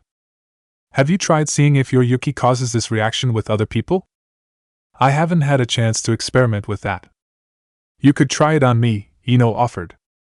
On someone I wouldn't mind killing or otherwise damaging. Ah, never mind. Actually, am I not in contact with your Yuki now? No, I've made sure you are only exposed to my blended chakra. I don't want to risk anything until I have a better idea of what pure Yuki does to a human. Ah, gotcha. What about your alterations then? It's slow going. It's mostly trial and error, and it's proving quite difficult to alter the physiology of my body without being obvious about it. How obvious is obvious? An image suddenly appeared before Ino. At first glance it appeared to be some sort of deformed bear with red fur. That's, she asked, her voice tinged with disbelief. Increased muscle mass and density, strengthened bones, increased height, thicker chakra coils, hardened skin, sharpened senses, improved dexterity and reach, faster speed, just about everything I could think of I threw in. And the fur? Like I said, it's hard without being obvious about it. Fur? Anyway, I've been able to slowly increase muscle mass and density and strengthen the bones, and my chakra coils are as expanded as this body will currently support. I haven't found a way to tweak my senses without the side effects. Everything else is a work in progress. By side effects you mean the fur. Anyway, I'm currently working on my eyes, but I seem to have hit a limit where the Yuki concentration is concerned. If I boosted any more side effects start showing up, and I don't think the ninja would react well. Fur on your eyes? Ino asked, sounding disgusted. No. Will you stop it with the fur already? The pupils start slitting at first, and if I boost it even further they turn blood red. Something like this, Naruto said, creating a new image and dismissing the old one. Ino stared at the eyes for a long moment before she grinned. Now that is cool. You should totally do that. And you don't think anyone will notice or care? Oh, they'll notice all right, and they'll definitely care, but you already pointed out that you've been increasing your Yuki over time, and you've already got the whiskers to show that certain physical traits bleed through. If you make it gradual, they would accept the eyes for the same reason. An excellent point. I had forgotten about that. What do they do anyway? Sharper vision, mainly. Oh, and they might, perhaps, maybe see through genjutsu, he added offhandedly, his tone smug. Seriously? Oh yes. I may have to hold back to allow genjutsu to affect me personally, but I'm still susceptible to external, or wide-area genjutsu. With this enhancement I'll be able to take care of that problem as well. That is so not fair. Now I'll be the only one on the team without a defense against genjutsu. Even Kakashi-sensei has his Sharingan. That is true, we'll have to come up with something for you as well. What, you're going to alter my body too? That's, actually, theoretically I could, I suppose. I've been using Yuki as a basis for everything so far, but some of the simpler things would work without such support. I'll have to think on this. No fur, Ino said quickly. Enough with the fur. April 23rd, 347 NE. Konoha Hospital. Shizen looked up from her paperwork as the door to her office opened, and her favorite genin walked in. His head was lowered as he closed the door behind him, and he kept his gaze focused on the floor as he settled into a seat in front of her desk. Hey Naruto-kun, it's nice to see you again. You don't come around often enough after you graduated, she said cheerfully. It's nice to see you too, Shizune-chan, but I'm not here just to visit. I noticed something a little weird this morning and thought I should get it checked out. Shizen's mind went straight to the sorts of weird things that started happening to boys Naruto's age, but quickly dismissed that. He was a qualified mednin, and knew everything there was to know about puberty, or anything else related to the human body, and he had never seemed particularly concerned about his health before. That thought sent a shiver of fear down her spine. Naruto had never worried about his body or health before, so for him to worry and want to have it checked out. She was out of her seat and kneeling in front of him the next moment, her hand already glowing green as she scanned his body. "What's wrong? What happened?" she asked quickly. Naruto caught her hand and held it. She snapped her head up in surprise and looked up at him to ask what he was doing, and drew in a sharp breath. His blue eyes held her gaze steadily, the pupils elongated unnaturally. They were no longer perfectly round, instead beginning to warp into an oval that was stretched vertically. A casual glance wouldn't see anything amiss yet, but anyone looking directly into his eyes would notice quickly. "Oh," she breathed softly. "Yeah, I just noticed it this morning." "Do you know why this is happening?" Naruto asked. Well, not offhand." "Let me just have a look," she said, moving her hand over his face. She spent several moments using every diagnostic jutsu she knew on his eyes. Once she was done, she slowly moved back to her desk and sat down heavily. "Well?" Naruto asked. "I'd like to try myself, but diagnostic jutsu never work quite right when you skin yourself." Shizen absent-mindedly nodded in agreement. "There's nothing wrong," she said slowly. "We thought the concentration of the tailed beast's chakra had peaked, but that seems to have been merely temporary. The concentration has begun increasing again, and it looks like this is a side effect, much like your facial markings." "Oh, so you think my eyes will keep changing?" "Probably," she said. "I'll let the Hokage know about this and explain that this is a natural progression of your condition." "You don't think that they'll," Naruto said hesitantly, shifting uncomfortably. Shizen was confused for a moment before she understood what he was trying to say. She moved back around her desk and wrapped Naruto in a hug. "No one will think badly of you because of this, Naruto-kun. There are plenty of ninja who have physical changes because of bloodlines or jutsu. This is no different than the Byakugan or the Sharingan." "Thanks, Shizen-chan," Naruto replied, slowly relaxing. June 4th, 347 NE.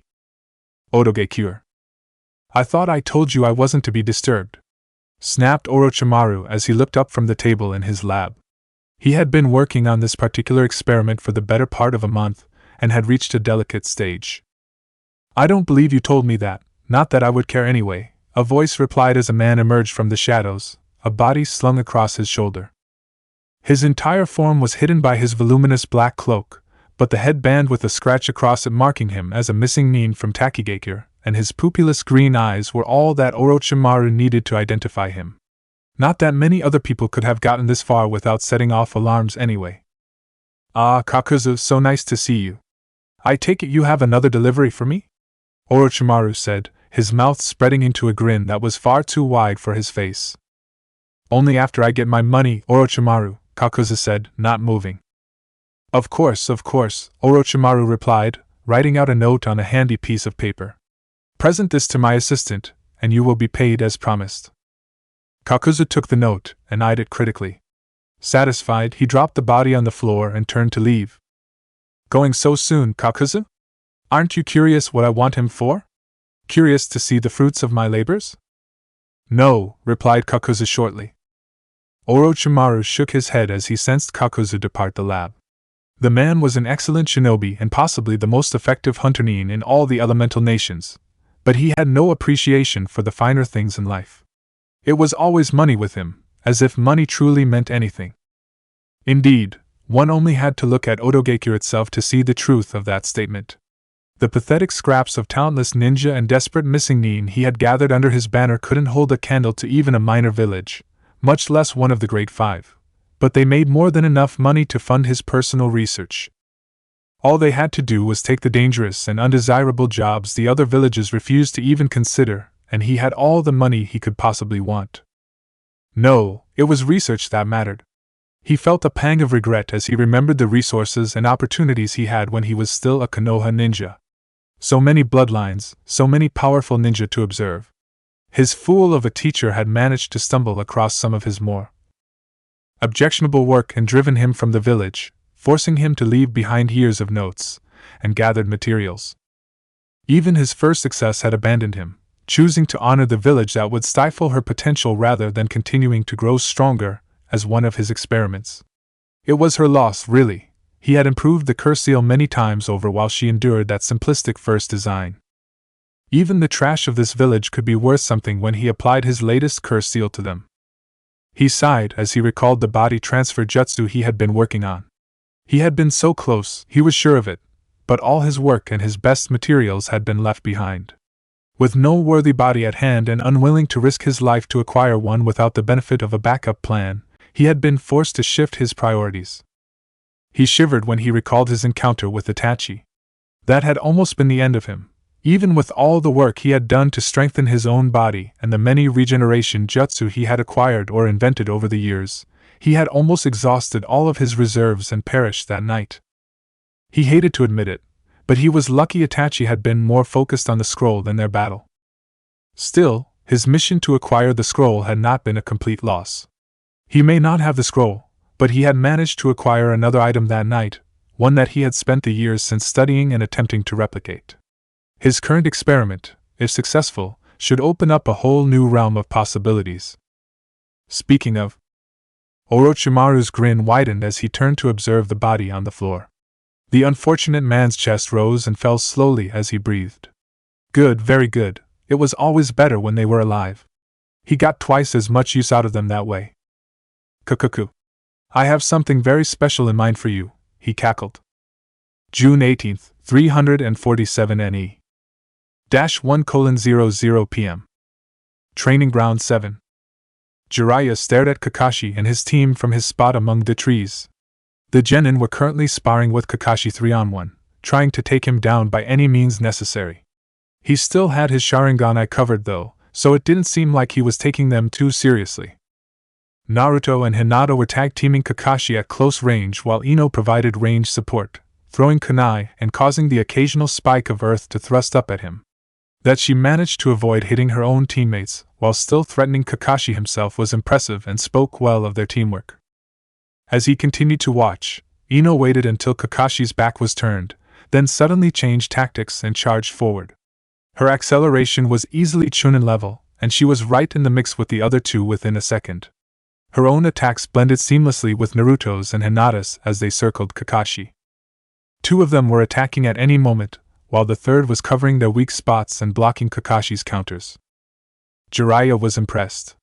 Kakashi wasn't fighting anywhere near his full strength, but for three genin to fight at this level was nearly unheard of.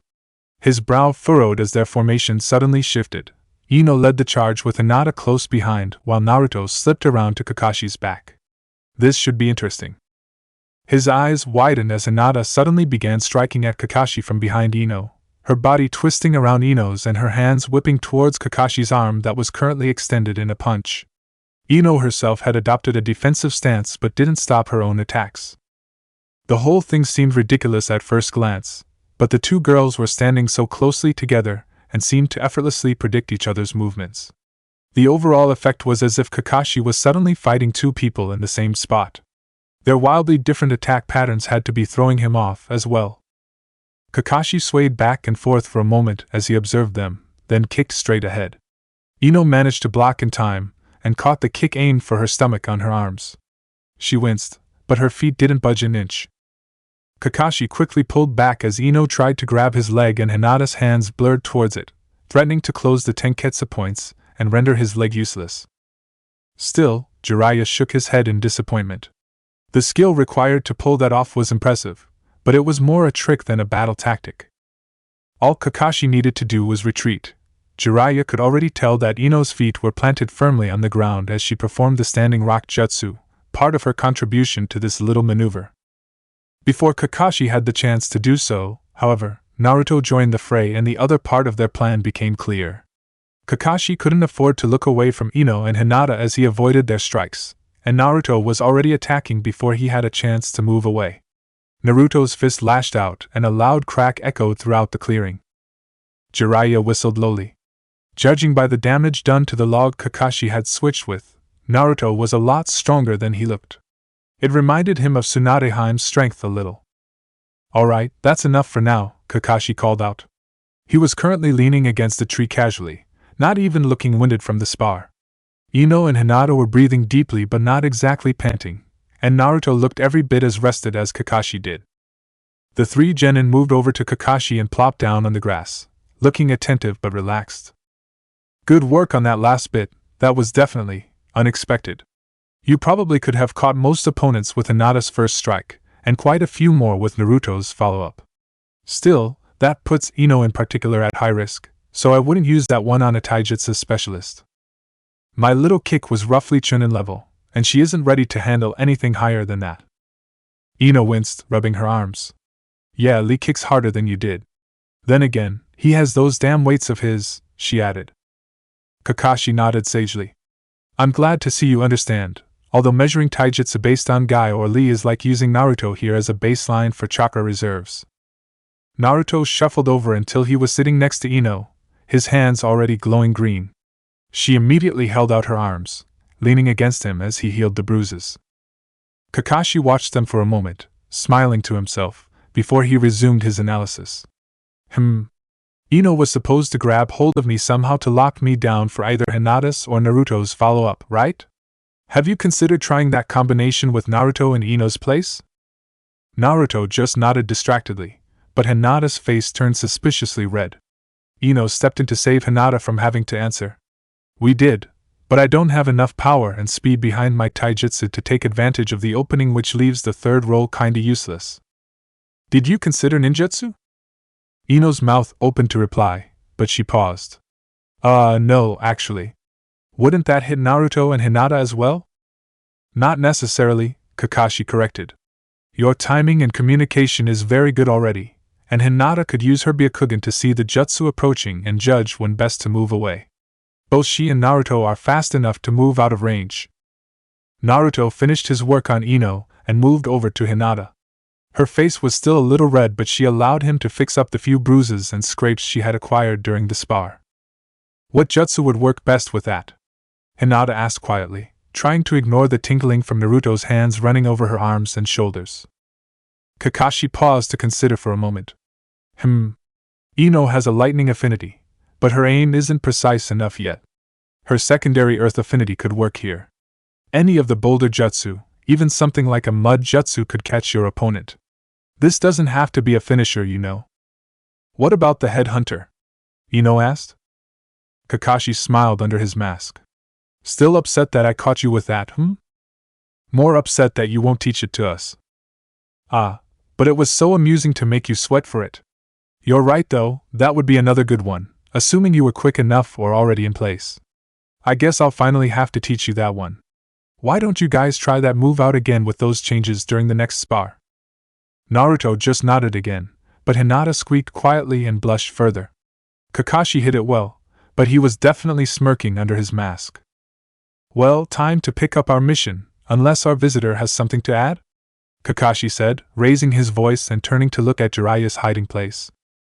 Jiraiya just smirked and launched himself out of the tree, landing roughly 10 feet away from the group.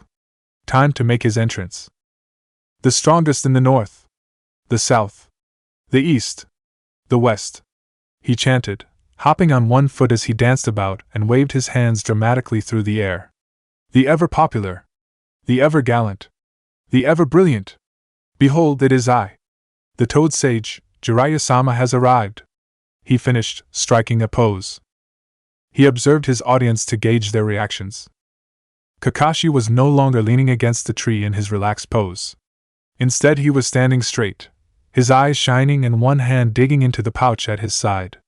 Jiraiya knew he was a fan, though, so a certain level of adulation was expected. It was the kids he was interested in. Ino and Hinata were staring at him, jaws slack as they observed his amazing performance. Or out of disbelief. Sadly, he admitted it was likely the latter. Women seemed to have trouble understanding the art his work contained. He turned his eyes to Naruto. Naruto had a large smile on his face and was watching him eagerly, observing his every movement. Excellent. He had already made a good impression there. Trust Minato's son to know brilliance when he saw it. Before he could speak, however, Kakashi had appeared before him brandishing an orange book and a pen. Jiraiya-sama, could you please, if it's not too much trouble, of course, please, Kakashi added, motioning to the book. Jiraiya just smiled and accepted the book, flipping to the title page and signing with a dramatic flourish. "Anything for one of my greatest fans," he said. Kakashi giggled to himself, carefully stowing the book away in his pouch. He then cleared his throat and shifted to a more serious demeanor. "What can I do for you, Jiraiya-sama?" Kakashi asked. "Actually, I'm here for Naruto," he replied. "Since you just finished up your sparring session, I'm sure you won't mind if I borrow him for a bit. Shouldn't take more than an hour at most," he added. Kakashi's eye narrowed slightly. "May I ask what you want him for?" "As his Jonin instructor, I should be kept apprised of any official business concerning my genin." Jiraiya was actually impressed. Most ninja wouldn't dare question him on any level, but it looked like Kakashi was very protective of his students. Nodding respectfully, he replied, "And you will be, should anything official happen. For the moment, this is simply an interview of sorts." Kakashi's eye widened as he considered what Jiraiya could mean by that, and he nodded slowly. "Very well. We'll wait for him at the Hokage's tower." Kakashi gathered up Ino and Hinata and headed off. Ino in particular wanted to stay, but relented when Naruto motioned for her to go on. Now that they were alone, Jiraiya took a moment to size up Minato's son. He stood a couple of inches over 5 feet, but seemed to be avoiding the awkward lankiness that plagued some kids. His yellow hair was kept short but still managed to spike up, reminding Jiraiya of Minato's own hairstyle. His blue eyes were exactly like his father's, though his smile had a slightly mischievous look to it that reminded him strongly of Kushina. Kami, he felt depressed just looking at the kid. Everything about him reminded him of mistakes he had made and promises he had failed to keep. He knew that he had been kept far too busy as Konoha's spymaster and strongest active shinobi to have possibly looked after Naruto properly, but that didn't stop the guilt from clawing at him. He could have done more somehow. Visited more often, looked in on him every now and then, something. Instead, here he was, 12 years after the kid was born and only now meeting him properly for the first time. He had no doubt that things had turned out for the best for Naruto. The Yamanakas had given him a true home and, by all accounts, a true family. That was something he never could have provided, even without the demands on his time from his ninja work. Families just weren't his thing. His first try to form bonds on that level, Team Hiruzen, had turned into a disaster that still haunted him to this day. That pattern continued with every attempt thereafter. It had taken him over 10 years to work up the nerve to try one last time with Minato's son, and even that decision had required a serious push from both the Toads and Sensei. Bah! All this morose crap wasn't like him. He was about to make up for all his failures in one fell swoop, and none of the dangers that had felled his other students loomed over Naruto. There was no need to dwell on the past.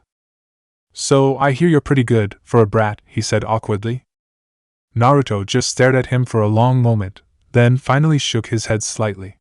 "So I'm told," he replied, his voice flat. "Yeah, not the best conversation starter." "Right, well, let's just get to it, shall we? I'm here to make you a once-in-a-lifetime offer that I think you're going to love.